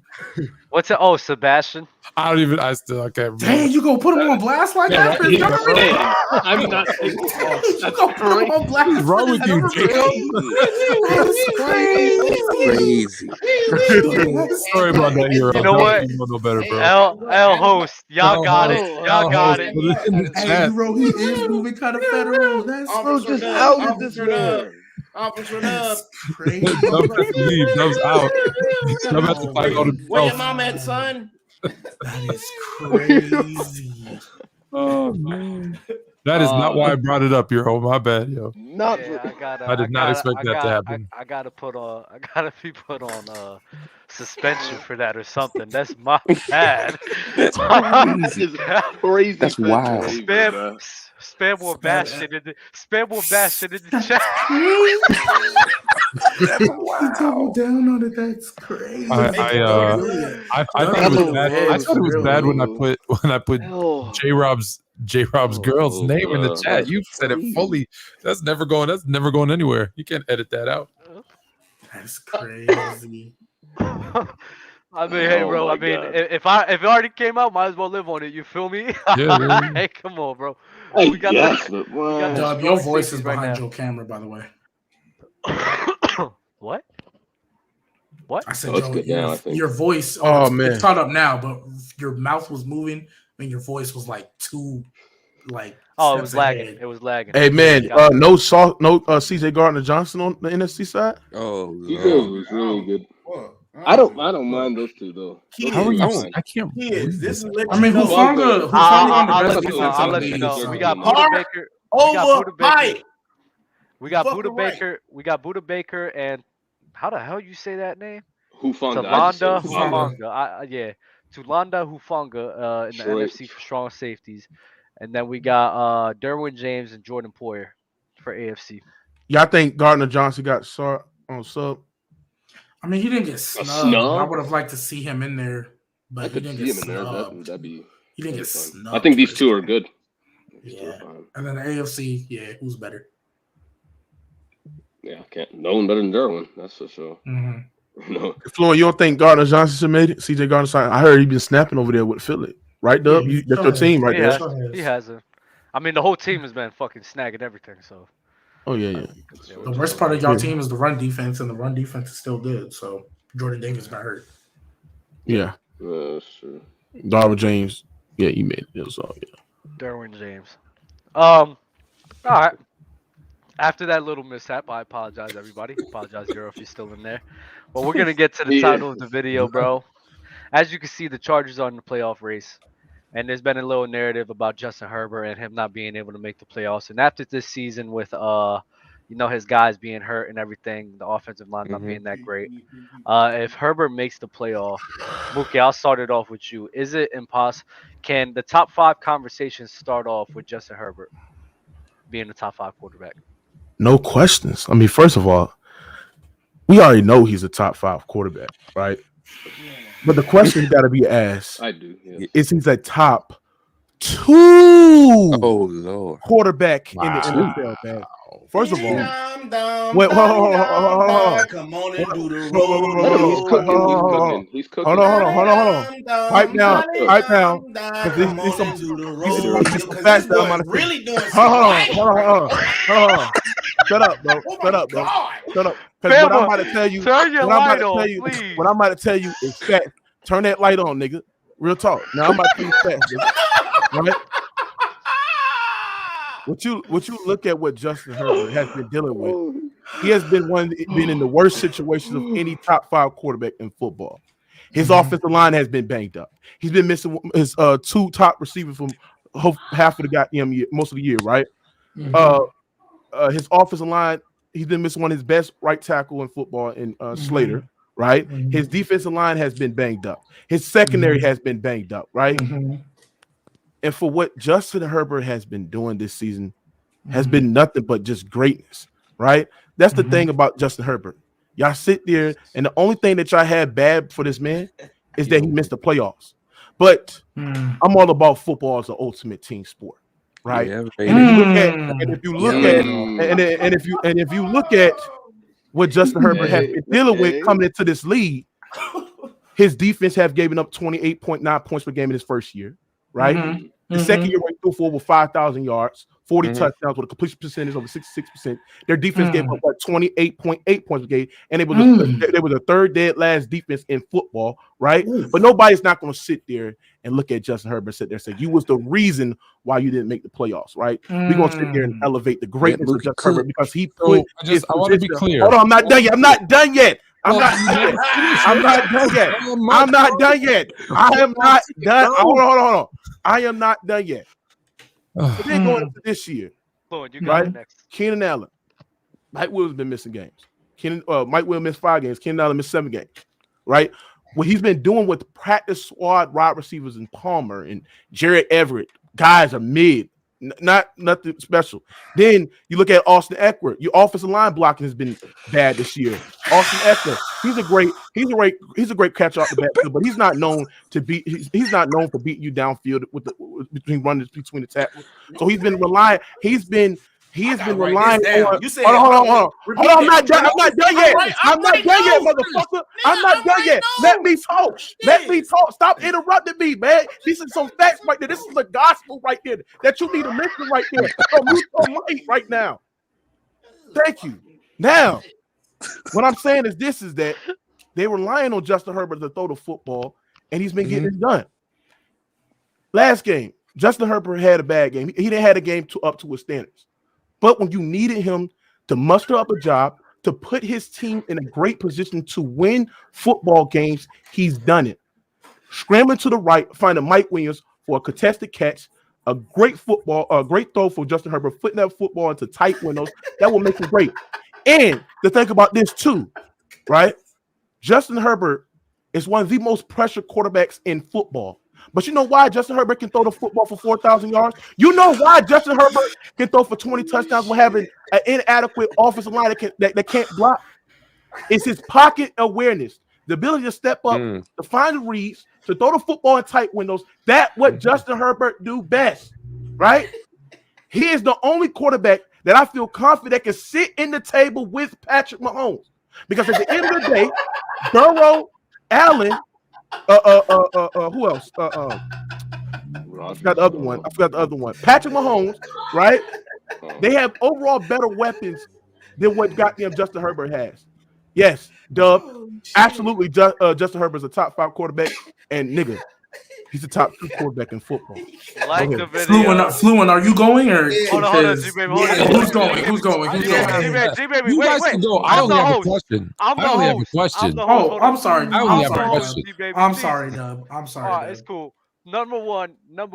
Damn, I lost my train of thought. Spam hallelujah, spam hallelujah in the chat and like the damn video. Fluent, what's your question? I just have a question. Here's what I heard. I heard that football's the ultimate team game, and all the bad things are everybody else's fault, and all the good things are Justin Herbert.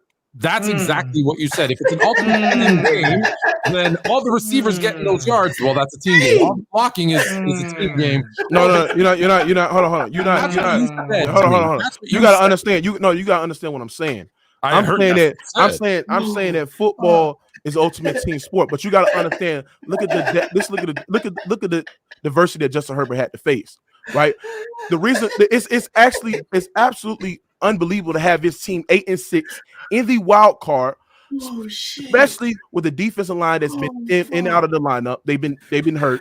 The secondary that has been banged up. He's missing his 2 best wide receivers, and it's impressive to throw for over 4,000 yards. That is impressive, bro. That is impressive for Justin Herbert. So, but you're because at the end of the day, he can. You had your chance. You hold on a second. So what you said was, hold on. I'm about to explain myself. I'm muting you because I can, because you had your chance. So here's the thing, though. If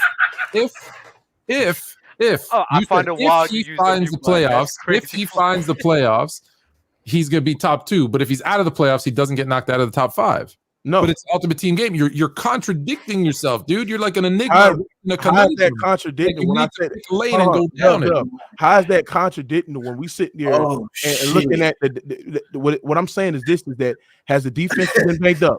Yes or no? Has the defense been banged up, Dub? Yes or no? Oh yeah. Fluent. Yes or no? Have you been smoking with Wayne Brady? Hold on, bro. You was on that shit. Wayne Brady. Hornswoggle. Pipe down, Hornswoggle. Let me talk. That boy said. I didn't know you like it. Hold on. Not only that, the offensive line has been banged up. He's the most pressured quarterback in football. But despite all of that, he is still able to lead his team to wins. That is elite quarterback. That's what elite quarterback can do, because when you facing all that adversity, you can find some way to win.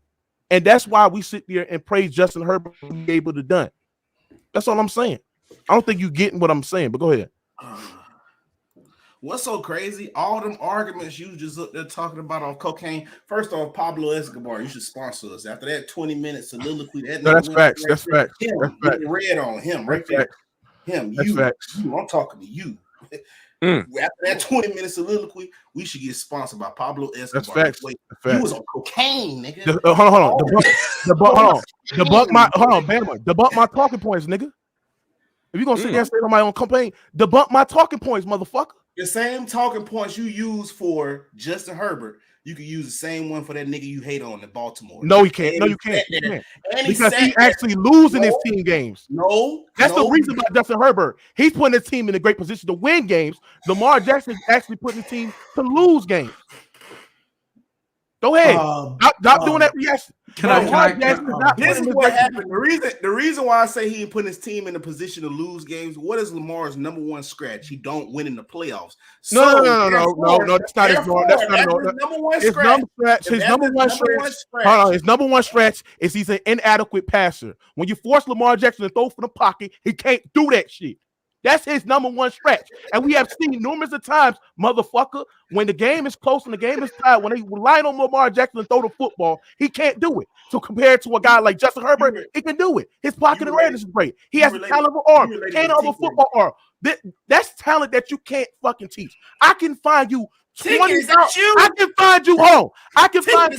Hold on, motherfucker. I can find you 100. Hold on. Pipe down, nigga. Pipe down. I can find you 120 Lamar Jacksons before I find you at least 2 fucking Justin Herberts, nigga. And that's a fact. You can't teach that talent. You can't teach that talent. I'm standing in the goddamn pocket with a cannon of an arm with your feet stacked, freaking throwing 50, 60-yard bombs, nigga, accurate to the goddamn dart. You can't teach that talent. I can find you 10 mobile quarterbacks in high school that play just like Lamar Jackson, nigga. So put some motherfucking respect on that nigga name and start complaining to the nigga. That's 2 different situations, man. Yeah. May I go? Because Mookie, I am a Justin Herbert fan. I am a big Justin Herbert guy, but you're starting to make me not like him, and here's why. We just went back and forth in our little group chat. You came up here and lied again and said he's one of the most pressured quarterbacks. He has the second most pressures, but when you look at pressure rate, pressure percentage, the reason why he has the second most pressures is because he has the second most pass attempts. When you I don't go off of pressures. I don't go off of pressure percent. If you look at you're looking at the total amount of pressures. We did this on Monday. You look at from week 8 into now, Justin Herbert is getting pressure 41.5% of the percentile of getting pressure. If you look at from week 8 into now, recently he is the most pressured quarterback in football. Look it up. Okay, so I've never heard from week 8 until from week 8 into now, Justin Herbert is getting pressured 41.5% of the time. All I'm saying is you have never said that. Even on Monday when we went through this and in our group chat, you ain't never said from week 8. You just said the most pressure. So that's Can you tell me how? Wait. You can go. Hold up. There's more points I gotta contest. Yes, the last couple of weeks he has been pressured more, but all we've been talking about is regular season. So in the regular season, he's had the second most pressures, but he's also had the second most pass attempts. So when you look at pressure percentage, he's in the middle of the pack. He's at hold up. He has the second most. He has the second most pressures. I think he's at like 120 something. But pressure percentage, because he takes all them passing attempts, he's second to Brady. His pressure percentage is like middle of the pack. It's at 50. Okay, so hold up. Also, too, you also talked about, because I'm agreeing with you. I don't think making the playoffs or not should be a stigma on whether or not you're top 5 or not. I don't think because the defense has been bad. Having a bad defense does hinder you. But to Bama's point, and we're actually agreeing on something, so this is how you know you kind of being nasty. To Bama's point, I can look at Lamar Jackson. Give Lamar Jackson Keenan Allen and see what happens. Give Justin Herbert Mark Andrews and see what happens. He turned his motherfucker. Wait. Relax. Give Justin Herbert that offensive line that Lamar Jackson have. I guarantee you, he be breaking records every fucking game. Give the gap between Gerald Everett and Mark Andrews, I promise you, is smaller than the gap between Keenan Allen and whoever the hell Lamar Jackson been throwing to. Marcus Robinson, I promise you. Stop it. Gerald Everett is garbage. Garbage, nigga. What is DeMarcus Robinson? What is DeMarcus? First of all, Gerald Everett is not garbage.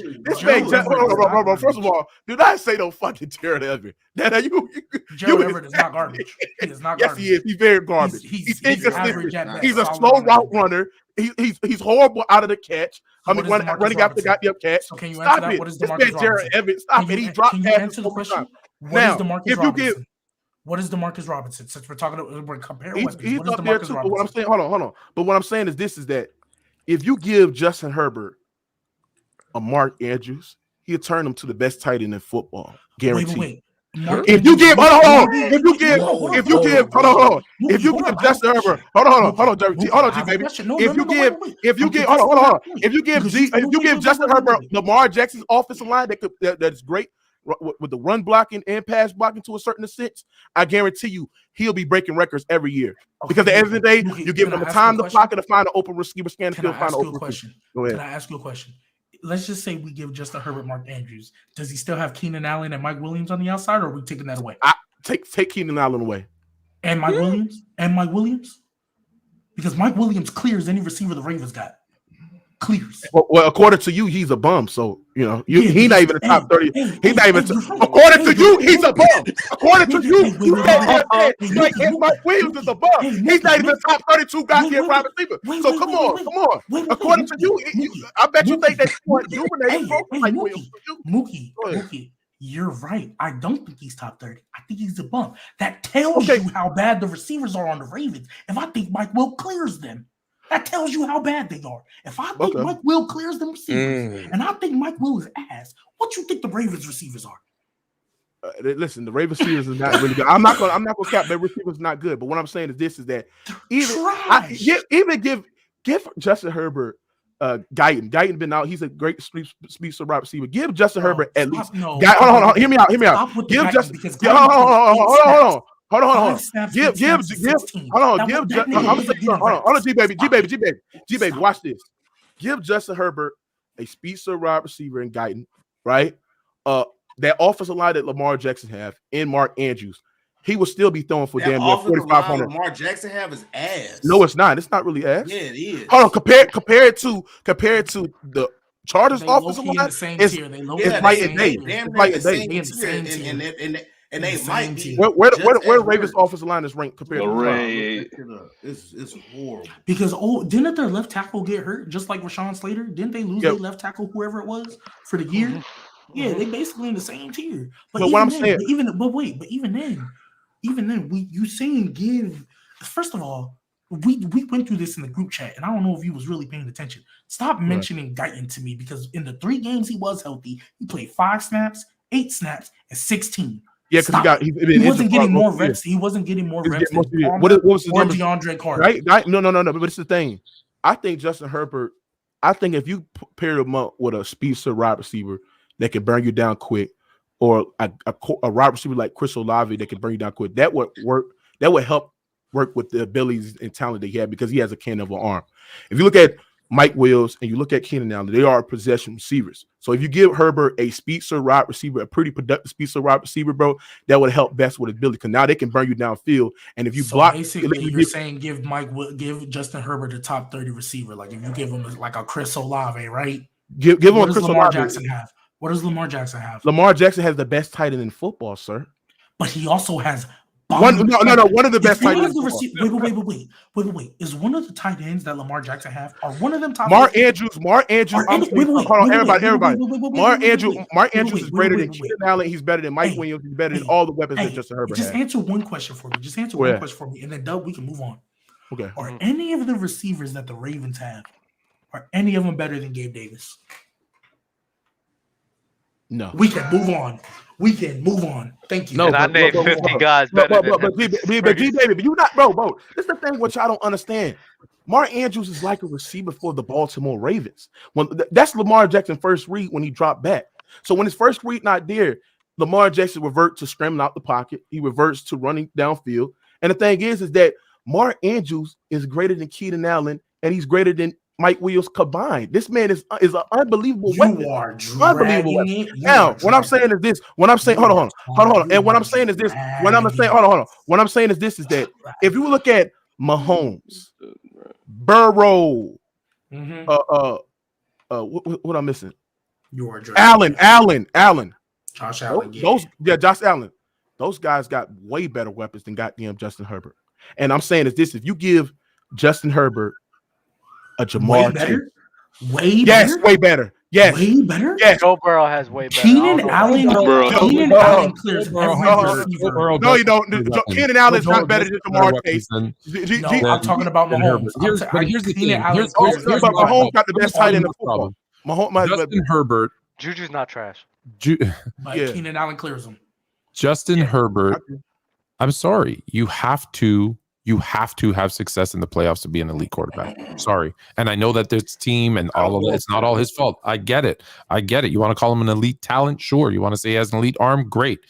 Elite quarterback. At the end of the day, he will be judged on what he does in the playoffs. And if he can't even fucking get to them, then I'm sorry, we can't put him in that category, because in 10 years, and I told you this, according to you, there's only one elite quarterback. Let me finish now. Like I tell you, in 10 years, if he just has a bunch of stats and a bunch of 4,000, 5,000 yards passing seasons, we're going to say he's Phillip Rivers. Because why? Because he doesn't have success. Comparing him to Phillip Rivers, that's technically true. Hold on. Comparing him to Phillip, it doesn't matter. Everything else you say is actually fluent. What I'm saying is this: is that comparing him to Keenan Allen, I think Justin Herbert is already a better quarterback than Phillip Rivers. You know what I'm saying? But the thing is, if you telling me, that's why I agree. If Justin Herbert just put up these great numbers and these great stats, right, he would have a Phillip Rivers type career. I agree. But what I'm saying, it doesn't matter. Hold on. But what I'm saying is this: is that that's your criteria. Because according to you, there's only one elite quarterback in football, which I heavily disagree with. I believe there's if you have the talent in an elite and you can ability to throw the football and you know lead its team to wins, I believe that you're an elite quarterback. And at the end of the day, I'm not going to sit there and say Mahomes is the only elite level quarterback, bro. I'm not going to sit there and say that. Playoff success. Hold on.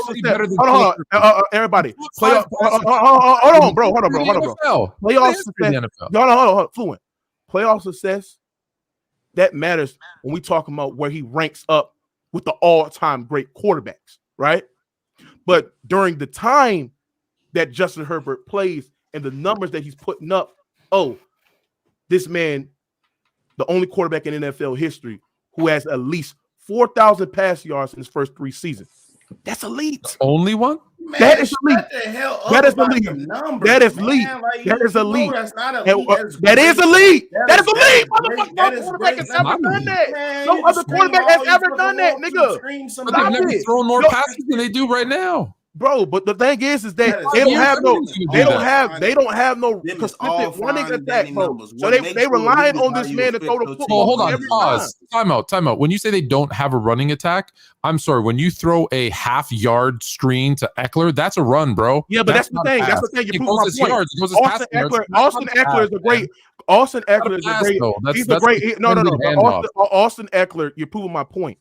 That's the only way. That's the only way where I feel that Austin Eckler is effective. It's when he's catching off the backfield and he's catching screens. But running between the tackles, bro, he's not good at that because at the end of the day, the Chargers' offensive line, what they run blocking is one of the worst I have seen in the league. They don't open up holes for Austin Eckler to run downfield consistently 10, 7 yards every time. They don't do that. So they relying on Justin Herbert to throw the football consistently. But the moral of my point is, even if Justin Herbert doesn't have success in the playoffs and shit like that, right? I'm still looking at the elite quarterback. I won't rank him up as a top 15, top 10, top 20 quarterback in football because I judge that off how far do you make it in divisional NFC championship game, right? That's how I judge it. But that's I think that you're judging is all-time ranking. But as you're playing football, there's multiple elite quarterbacks. Burrow's elite. Mahomes elite. Herbert is elite. Allen is elite, right? So that's what I'm saying. Like, why is everyone asking? Why is everyone asking is Jimmy G elite in the chat? I don't know. Because that's what I was about to ask you. That's his logic. Wait. Bro, can you repeat? No. Wait, Mookie. Can you repeat what you mean? But what you said was elite. Can you repeat what you said when you said what makes an elite quarterback? Because that's why they're questioning you. He said talent. He said talent. He said talent and leading you with your talent leading your team. Yeah, like to be in the main cast and winning a chip. That's what he said. Leading your teams to wins where? In the playoffs or regular season or where? I just need playoffs to the playoffs. Playoffs right? and you have to have some success in the regular season too as well. Why is Lamar Jackson not elite to you then? Because he don't have the talent as a quarterback. He don't have the elite. No. Lamar Jackson. Hold on, G baby. Let me get this straight. I just wanted to Lamar Jackson is an elite talent. He's an elite football player, but at the quarterback position, he is not elite because I judge that on how well and how effective you throw the football at that position. Is Jalen Hurts elite? Jalen Hurts is an elite talent, but elite quarterback, I don't know. Gotta stay consistent. You just chatting. Tua, you gotta be drunk. It's Tua elite. It's Tua elite. Damn, that's a hard one. That's a hard one. I think Jalen Hurts, Tua are great. I don't think but they're not elite yet. Yeah, I don't think Tua's elite. Nah. Not yet. They could be though. Nah. But so, I want to get. I want to talk. I want to talk. Hold on. So what makes why Tua and Hurts aren't elite and Herbert is just their throwing talent? Is that? I don't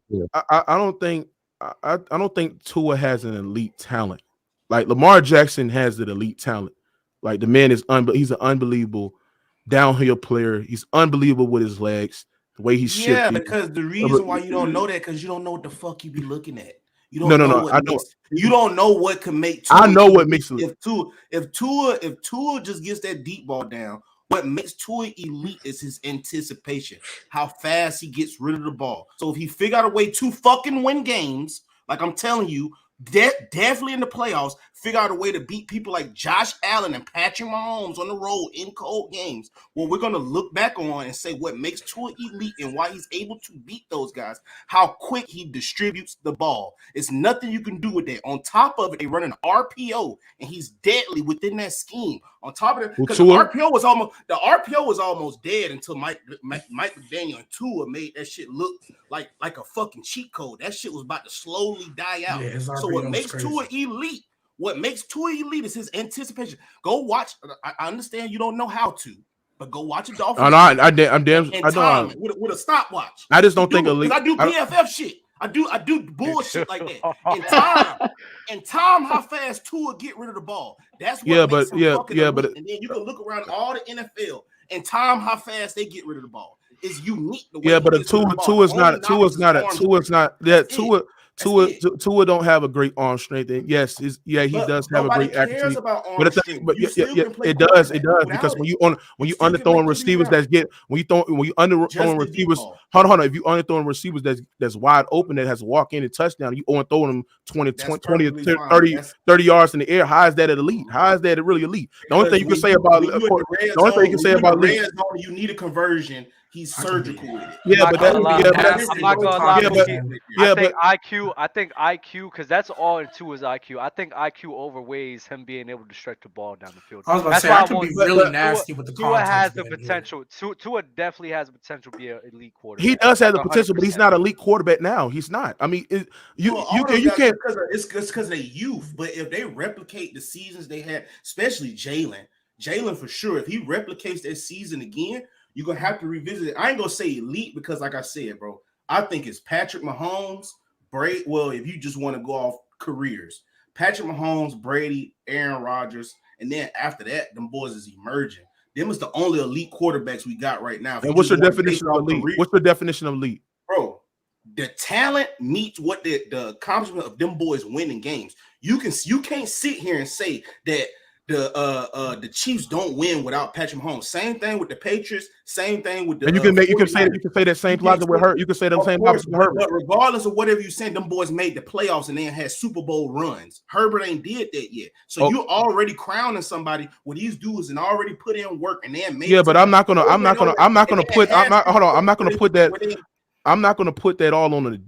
put what Herbert's done in the regular season, and hold on. You're using wins and losses as what determines an elite quarterback, and I heavily disagree because the thing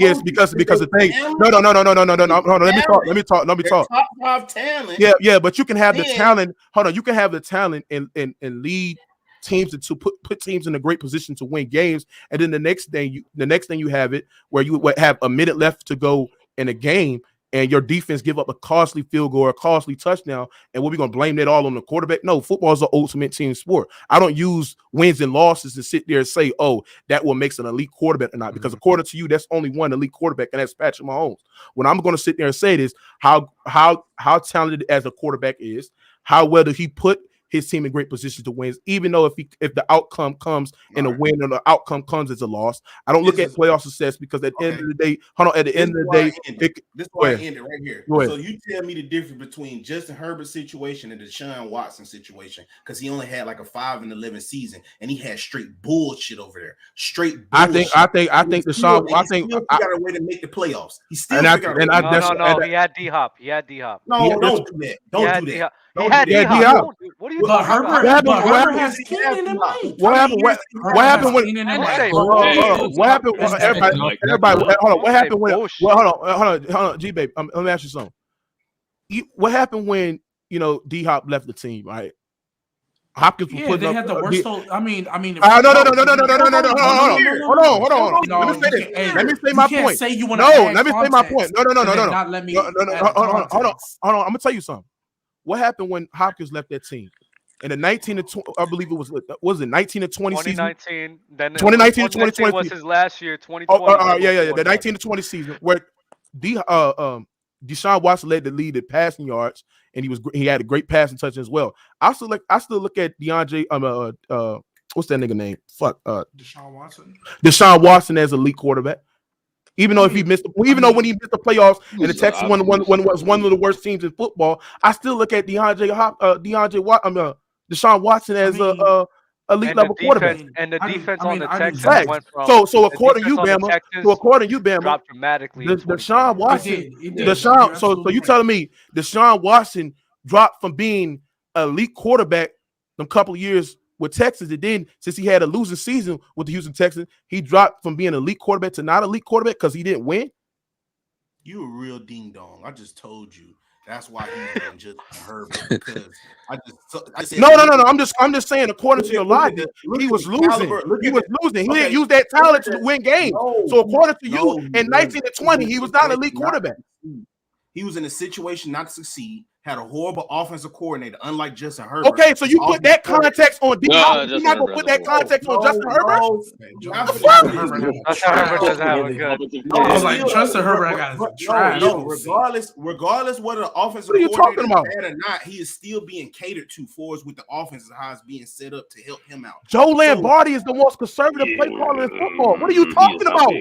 Stop it! What the fuck are you talking about, man? I don't know. I saw everybody playing girls on 4th and 9. No, he is not the most conservative, bro. Look at, do you see Justin Herbert attempt passing? Bro. Justin Herbert, y'all, everybody.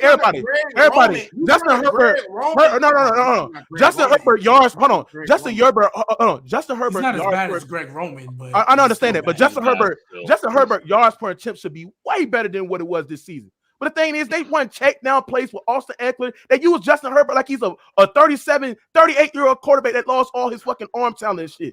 He's a conservative play caller, bro. That's the number one thing. If you put Justin Herbert with an offensive coordinator like an Andy Reid, right, or the offensive coordinator with Buffalo, this man will be breaking records every fucking year. Every year. In your opinion. In your opinion.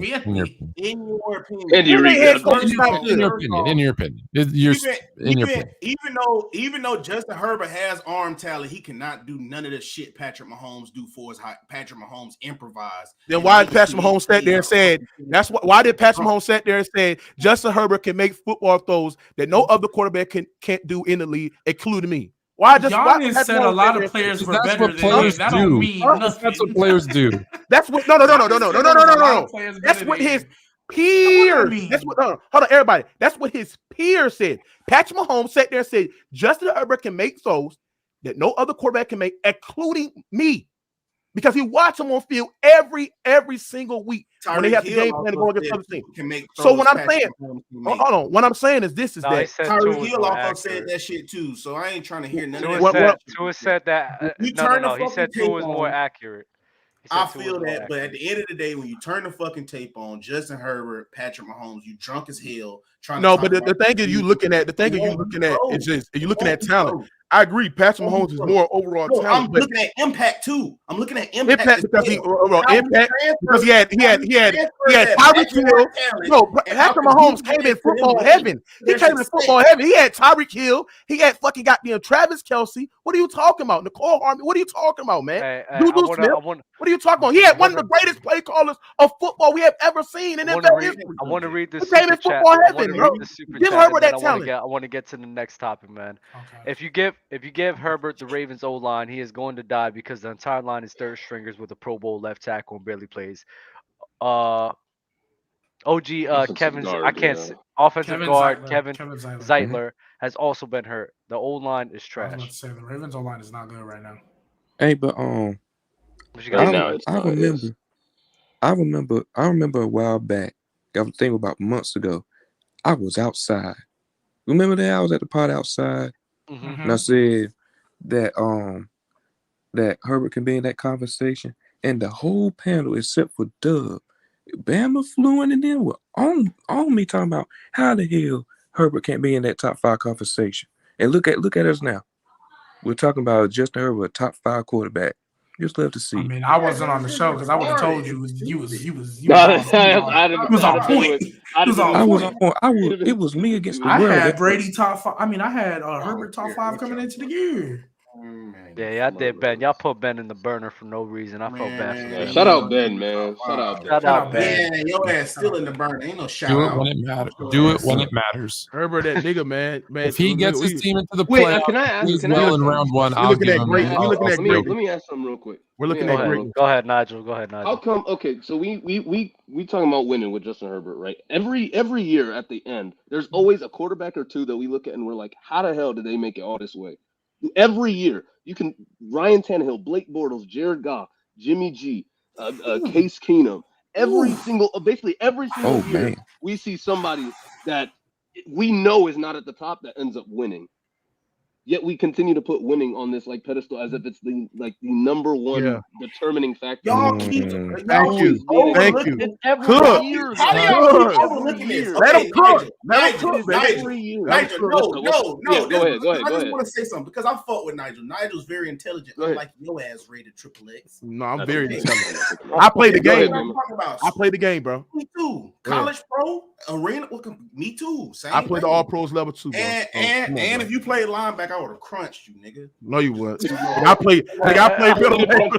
I played middle linebacker. How you know I played middle linebacker? I would have balled you up like a basketball and did what Kobe used to do to the Portland football. Hell no, nigga. That's what we do with little smaller niggas. We get their legs, nigga. That's what we do. We get them legs, man. You ain't getting nothing, boy. These legs squat 550, boy. You ain't hitting nothing, nigga. Oh no, hold on. Okay. Straight headache. You would have got a headache. That's what you would have got. What was your this is what I'm saying, This is what I'm trying to tell you. Of course. So if we just weigh wins and losses, that's when you get dudes like Jimmy G and Ryan Tannehill up in there. But what I'm talking about is they don't have elite level talent. So now when you factor that in, like Justin Herbert, Patrick Mahomes, Josh Allen, what separates these dudes is their impact of how they convert their talent and the impact it is to winning. So that's what I have to hang it on, because if you just really sit there and go off of talent, what's going to separate a Josh Allen for a Justin? It's just preference at that point. At that point, if you just go strictly off talent, it's nothing to separate a Justin Herbert from a Patrick Mahomes. But if you factor in how do they convert that talent to winning on their team, and how is it conducive to winning, affecting the winning, the win-loss column? That's when you get the rankings. That is when you get Mahomes as well clear cut over all of his peers. That's when you get Joe Burrow being able to emerge as an elite quarterback, because you can see he said go get a Jamar Chase instead of an O-line, one of the more shittier O-lines, and he went on a Super Bowl run. Granted, the context behind getting to the Super Bowl, cool, but regardless, he still made it to the Super Bowl after just getting one weapon. So you could just see how the quarterback can affect the game based off of how he can transfer that talent to wins and losses. That's all I'm saying. That's it. I'm telling you, yes, Justin Herbert is a top 5 talent, but in order to solidify him as a real top 5 instead of 7, 8, all of that, He is going to have to figure out a way to get it done and win some playoff games. That's all it is. All right, so hold on, let me ask you. Let Floor go. About winning, the thing about winning and losses, it's not winning and losing isn't the be all end all. But when you have guys who are talent statistically close, that is going to become the deciding factor. My issue is to say it's the ultimate team game and only give praise for the wins and then excuses for the losses. Well, that's not fair. So here's the thing. When I say wins and losses, it doesn't have to be a win and loss. If Herbert can lead his team to the playoffs, I said this, and play well in the playoffs, even if they lose, if he plays well, you got to give him his respect. If he does his job, we'll do that. No, he hasn't done it when it matters yet. Hold on. It hasn't done it. Like, I don't care if you throw 10,000 yards a season. If you never make the playoffs, cool. You got Drew Brees. Was Drew Brees a top? Was a Drew Brees? You still got to make the playoffs. You still have to play well because this is what we do know. This is what we do know for a fact. In the playoffs, teams are different. You're not playing like if you look at the Chargers, look at the teams they beat this season. You're not writing home about beating the Texans, the Raiders, like their list of wins, with the exception of the Dolphins, I think last week. They're not great, but we know in the playoffs, you're playing a playoff team who is going to scheme and try to take away what you do best. Now, if you can still play well against a team that is now in the playoffs, so we know they're a good team that schemes for you and is trying to take away your best weapons or what you do best, whatever, and you still play well, then yes, I can bump you up. But until you've done that, because regular season, man, we see crazy shit happen. We see crazy shit happen in the regular season where you're like, how did this team beat that team? Right? Like, who just won a crazy game? Houston gave Kansas City a run for their money. The Bears gave the Dolphins a run for their money. They're not going to be in the playoffs. So that's why I say playoff performances matter to that elite status. And I personally, my opinion is different. Hey, Bama, it's Lamar Jackson elite quarterback. I am not going to crown you right until you've shown me that. He contradicts his whole fucking point. Because what success Lamar Jackson has had in the playoffs? How he performed in the playoffs? I don't have Lamar Jackson as an elite quarterback. No. Bama, talking to Bama. What success has Lamar Jackson had in the playoffs? How well he's performing in the playoffs? But he's made it to the playoffs, right? Dak has made it to the playoffs. Is he an elite quarterback? No, we're not finna compare that. Out of 9 years of everything. Ryan Tannehill always makes the playoffs. Yes, but again, you're right. That's the problem. You guys are taking one thing. It's never one thing. It has to be talent, skill, production, playoffs, wins. It's everything. I don't use it. I don't use one. Not just one. I use talent, production, how well you put your team as win despite wins or losses, and how well you perform to your standard as an elite level quarterback. And what I do that, we all know in 15, 16, 17, Drew Brees was a top 3 quarterback in the NFL, right? The reason why he didn't make the playoffs, because his defense was historically one of the worst defenses in football. When I look at Justin Herbert's situation, he's always had a bottom 10 defense ever since he came in the goddamn league. But when we look at the terms of production, always top 3 in passing yards every year, right? He did something that no other quarterback done in NFL history. But nobody's not going to sit there and look at Justin Herbert. See, what we won't have Can this. I say something real quick? Hold on, I'm gonna say this. I'm gonna say this last point. We won't be even having this conversation if the goddamn against I believe it was week 18, week 17 or something like against the Raiders, right? When they need that game to go to the goddamn playoffs. When Justin Herbert was unbelievable every 4th and 15, 21 situation down, converting on all of it and scoring touchdowns, putting his team on his back to win football games. We won't be looking at that if his defense would have held his end of a bargain and got a stop and got him out of field goal position to win the goddamn game. You say put them in a position to win, and you bring up him throwing incredible passes, which he did when he's 4th and 15, 4th and 21. How'd they get in that situation? You said what? How'd they get into that situation to be down 4th and 15, 4th and 21? He didn't have a role in that. And then we always talk about the Raiders game, but we never talk about the Houston game when Justin Herbert didn't play well. When Justin Herbert didn't play well, his defense was on hold, I get you that. But Justin Herbert didn't play well against the worst team in the NFL. Did Keenan Allen play that game? Against Houston? Yes. I'm almost positive he was there. It was the defense. Did he? If he did, then fine. I don't think he did. Elite quarterbacks find a way. Here's the hold on. Yeah, sorry. Go ahead. So the point you made about you have to do something in the playoffs. I get it, but there's only 3 quarterbacks that really done anything in the playoffs right now. That's Josh Allen, that's Patrick Mahomes, and that's Joe Burrow. And Joe Burrow, I mean, had a playoff run where he was, I'm gonna be real, like he was mid the whole time. But then Rodgers and Brady was mid the whole time. Yeah, the defense was the main. He was mid against Tennessee. He had one against the Raiders. It was one against the Raiders. I just looked it up. It's hard to be effective when you're on your back. You can't make no. But your point was you have to do something in the postseason. But in a league, now I'm just talking about being in a top 5 category because elite, that's your own definition of elite. So I get that. But being in top 5 is not far fetched for Herbert because Rodgers and Brady. After this season, I think a lot of people are taking them out the 5-5. I think even you would take them out the top 5, right? After this season, Brady's going to be retired and Rodgers is going to be on another team. So after those guys, the only guys with really any type of playoff success is Josh Allen, Joe Burrow, and Patrick Mahomes. So then after that, it's free game for Lamar, Justin Herbert, and anybody else. Yeah, absolutely. That's why this is good. But the thing is, Bama said Lamar is an elite quarterback, but he has had the same success as Herbert in the playoffs. Nothing. He made it 2. Also 2 for everybody. Made it. And he also 2 for 4 consecutive playoffs.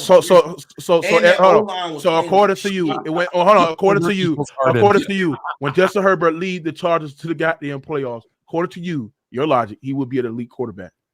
No, he won't be an elite quarterback. But Lamar, what the fuck? Lamar Jackson is because he led his team to the goddamn playoffs 4 consecutive years, and he won. Man, stop it, bro. That don't make no sense. MVP in the process. How does that not make sense? No, how does that not make sense? Because, bro, you sitting there saying 4 consecutive playoff runs like this man did not have a top 5 defense in the first couple of years with the Baltimore Ravens. The defense. Yeah, but the defense.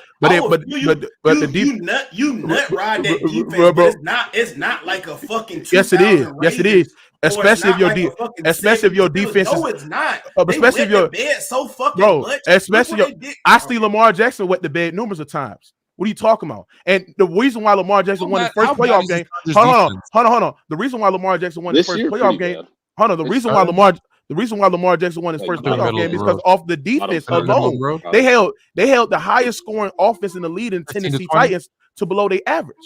So what I'm saying is that if you've been top 5 in defense every fucking year and you're giving up the lowest points and then you top 5 in takeaways, that puts your offense in a great field position to score points. And that's what Lamar Jackson had a great exception of, and that's why the reason why he's been going to the playoffs. You're comparing Herbert to another non-elite quarterback. Compare him to the elite quarterback, which is Mahomes. But the other elite quarterbacks, no running game. Running game. But the other elite quarterbacks have a better situation than what Herbert has, bro. Mahomes has the best play caller. Mahomes had the best play caller in Andy Reid. He still has Travis Kelce, the best tight end. Don't bring up Mahomes, please. No, Mahomes does not belong. Yeah, Mahomes is in his own. We don't. He's in his own team. We don't need to talk him. We don't need to bring up. But also, too, just to put some more. To put some more context to what I said earlier. I'm just saying. I'm breaking up their situation. I know you are. Just 24. The situation for Mahomes doesn't matter because he doesn't have a run game. He lost Tyreek Hill, and the dude's insane. That's why he's the best quarterback. That's why when you say Justin Herbert's elite. No, but hold on. That's why when you say Justin Herbert's elite, and I say Patrick Mahomes is elite, I can't put them in the same category. I would put them in the same. I think Mahomes, Patrick Mahomes super elite or something because Herbert is not in the same category as Mahomes. Yes, he is. I think he is. That's what you're doing, right? Think about it like this. What you're doing is you have Michael Jordan and LeBron, right? And in my opinion, those guys are super elite. They're not in the same table, but go ahead. For a guy like Kevin Garnett, a guy like Kevin Garnett wouldn't be elite to you because he's not on the level of LeBron and Michael Jordan. Correct. Where I think Kevin Garnett is elite. He's elite. He's not LeBron and MJ. Exactly, but he's still. But what I'm saying is this: when I mean, you're right. I wouldn't. I believe Herbert and Mahomes can sit at the same table as we talking about terms of quarterback talent and we talking about terms of production. Nah, the bro. thing is the reason why Mahomes is the best quarterback in football, and I agree, it's him and it's everybody else from number 2, is because what he can do with the production that he's given, right? And when he lost Tyreek Hill and still be able to put up numbers, he won't pace with throwing for 5,000 yards. But the thing is that when we're looking at the talent, the weapons that they got, the situation, Mahomes got a better situation than Herbert. Burrow has a better situation than Herbert. Allen has a better situation. What I'm saying is this: is that if you give Herbert that situation, hold on. When you say Burrow, he would have Allen's situation. Well, hold on. When you say Burrow, when you say Burrow has a better situation than Herbert, I want you to clarify. So Jamar Chase, cool. Jamar Chase, T. Higgins, Tyler Boyd. You also have a way better Joe Mixon. Absolutely. Joe Mixon's hurt. His offensive line is horrible. He's taking 10 more sacks. He just got. I think he just got hurt a couple of games ago. Yeah. So no matter. He's been there most of the year. And then look at the defensive side of the ball. The defensive line is better than what the Chargers have, and also the defense has been more productive. They have an overall better defense than the Chargers. We were talking about offense. We were talking about offense. Offense, and I'm equating to the defensive side of the ball. Burrow is in a better situation in Justin Herbert. And if you give about the same. No, they're not. About the same. No, they're not. I think Josh Allen. You're laughing like Austin Eckler and Joe Mixon. Yeah, I don't. At the very least, the same team. Joe Mixon is a better. Joe Mixon is a better runner. If you're and Austin Eckler is a much better receiver. Mixon over. That's cool. I'll give you that. But that's the only thing he's basically effective. Equal. It's basically no. Equal. But what I'm saying is this: if we compare it to Allen always have elite level defense. He has Stephon fucking Diggs, right? I know how you feel about Gabe Davis, but Gabe Davis is unbelievable. Stephon Diggs, I understand, but Keenan Allen was. How you feel about Gabe Davis? Stephon Diggs.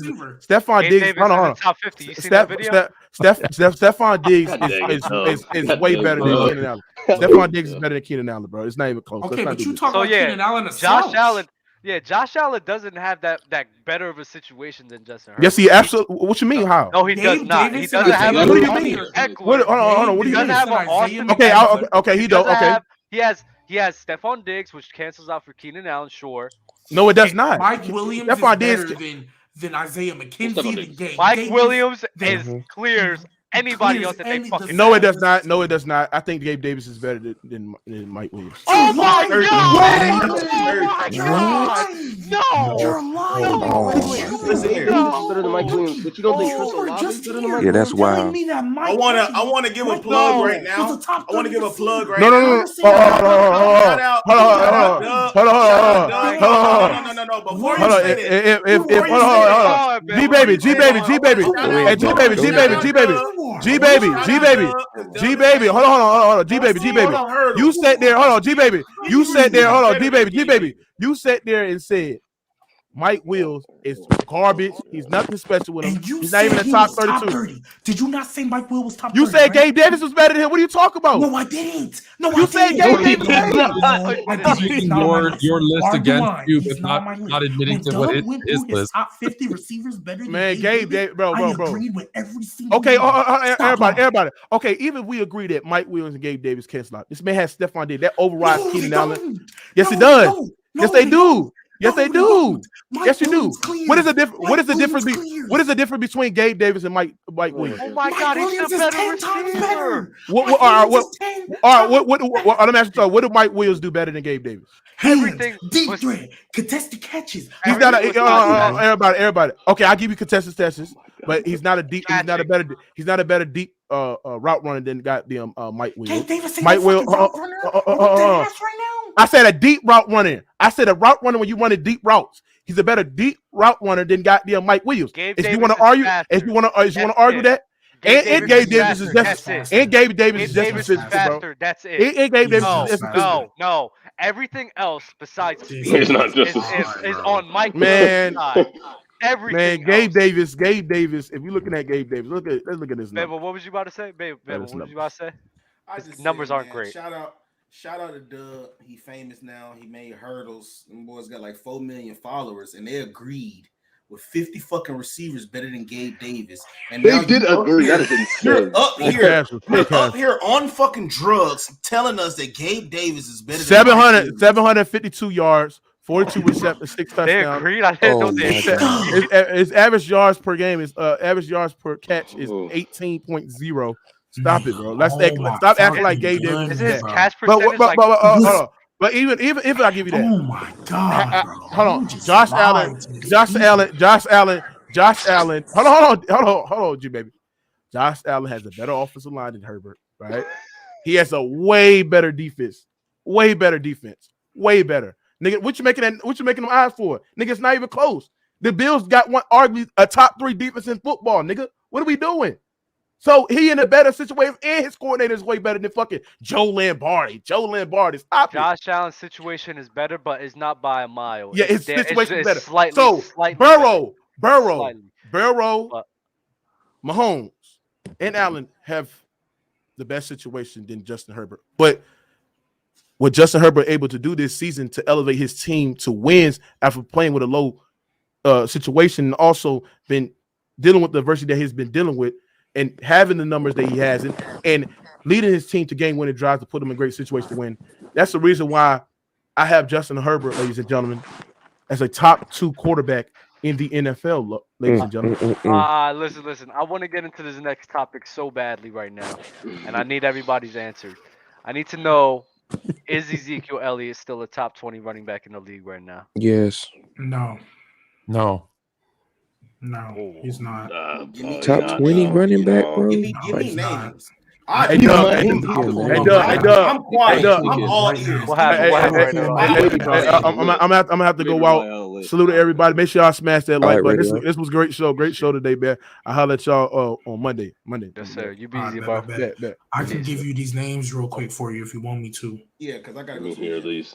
All right, go ahead. I'm assuming this is when healthy, or are we taking people out because they've been hurt?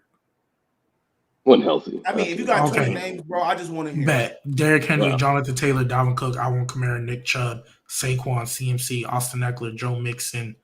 I don't want to say his name. Aaron Jones, Josh Jacobs, Tony Pollard, Kareem Hunt, Leonard Fournette, Miles Sanders. I know I'm missing people. What is that? Oh wait, did I hit 20? Leonard Fournette's not. No, you're 15. You're 15. Oh, I'm at 15. Okay, my bad. I don't think Leonard Fournette's better. He's not. He's not. We're just naming names now. No, are we sure? It's way better than I'm pretty sure. You could probably still name 20. 100. Yeah. Not Fournette. Not. I have to do a walk back because I had Fournette in my top 10 in the beginning of the year. I had to. Yeah, top 10 was crazy. And Doug been on the Fournette train. I have I'm been. surprised. Hey, answer this question for me: is Najee Harris better than Zeke still? I know he's having a bad season, but is he better than Zeke still? I would say. If I was building a team, I'd pick Najee over Zeke right now. But I'm taking Najee over Zeke too. Potential. Yeah. Okay, so then let me ask, because I know. What did you have? Jacobs, Henry, Chubb, Barkley, Sanders, Cook, Pollard, Pierce, Jones, McCaffrey, Etienne, Stevenson, Taylor, Williams. Those were the next names I was going to get off because I was like, well, I know these guys are young. You said Brees Hall. But I was going to say Brees Hall, Ramondre Stevenson, Travis Etienne. Are we taking them over Zeke? I'd take Kenneth Walker. Personally. Yeah, I was like, Kenneth Walker was the next one because I'm taking Justin Herbert over. No, that's wild. You gonna take Jalen Hurts?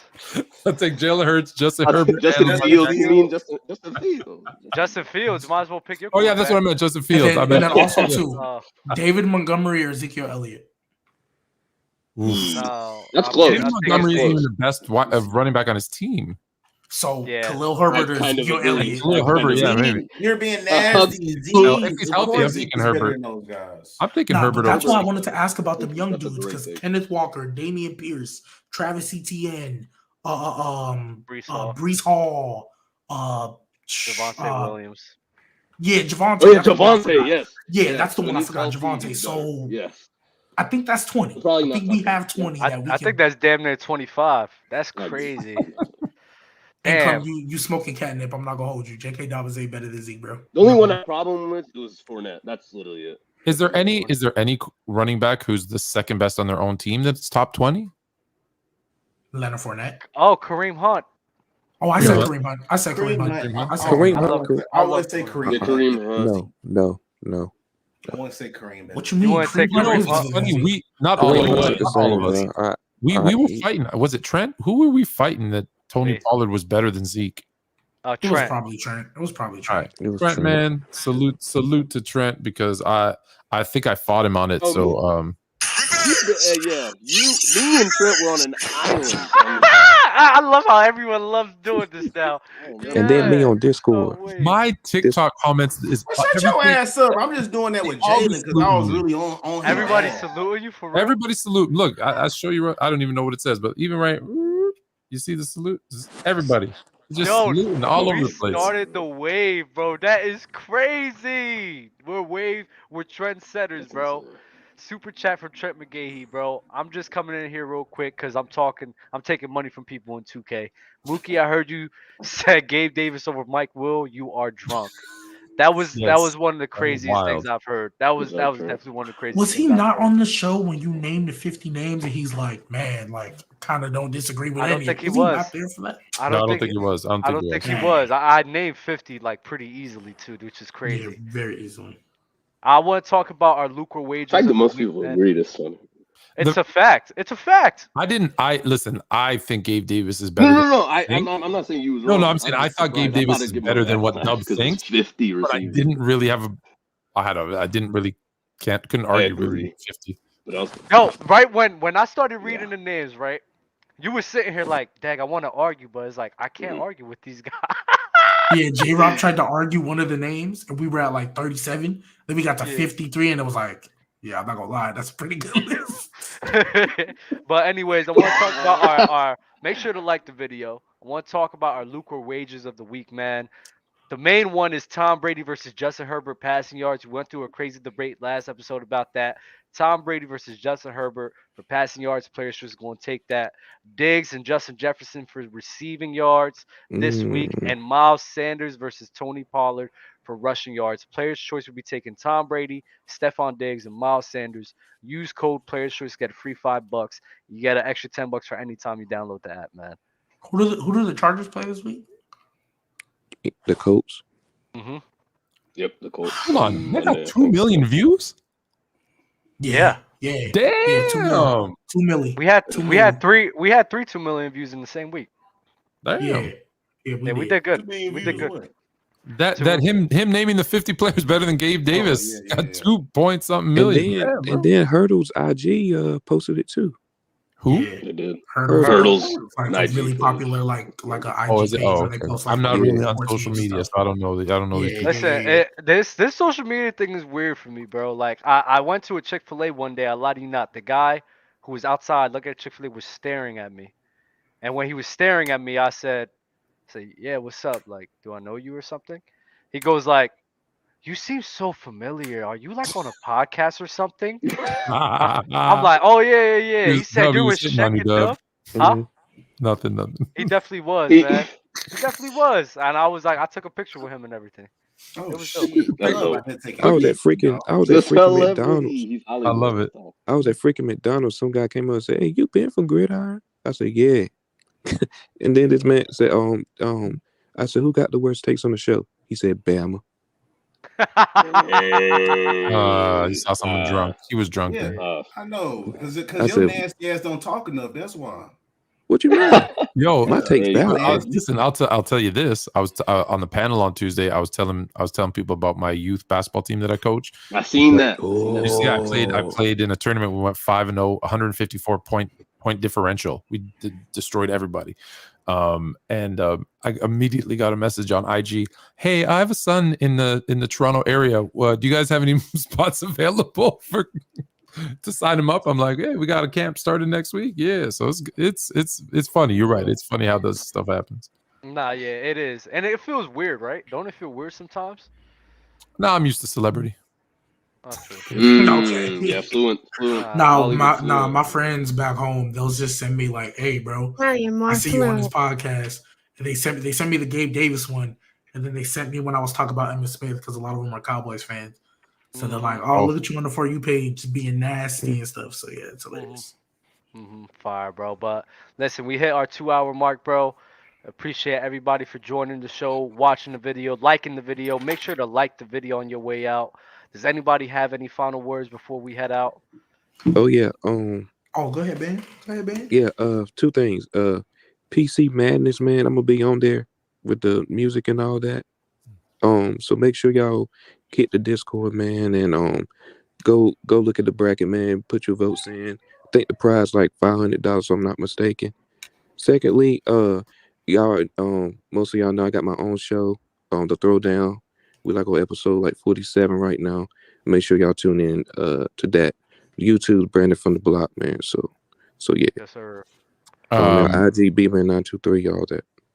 Tomorrow, 9 p.m. Eastern, right here on Player's Choice. Floon and Chill, we're doing a super chat all-star selection draft. So anyone in the super chat gets on the show, gets to pick their all-star team. We're gonna see who should be NBA all-star team, by the way, not the football one, because we did football today. Check that out tomorrow. It's gonna be fun. Nigel G, baby, go ahead. Yeah, if you guys are in the chat, I usually don't do this, but I really want to be in that top 10. If y'all are in the Discord, go vote for me. Nope, we're not doing that. We're not doing that. We let these people vote. You know what? They Can I actually say no? I didn't know we couldn't do that. I didn't know we couldn't do that. I'm sorry. But I will say thank you for voting Fluent and Chill the #1 show on Player's Choice. So that I'm sorry. You could do that. You can say thank you. Okay, that's a lot of love. Thank you. I'm sorry. We are not everybody's campaigning. I'm not campaigning. Okay, I'm sorry. You could thank people. Okay, so I apologize. Thank you for those who have voted for me already. I appreciate y'all.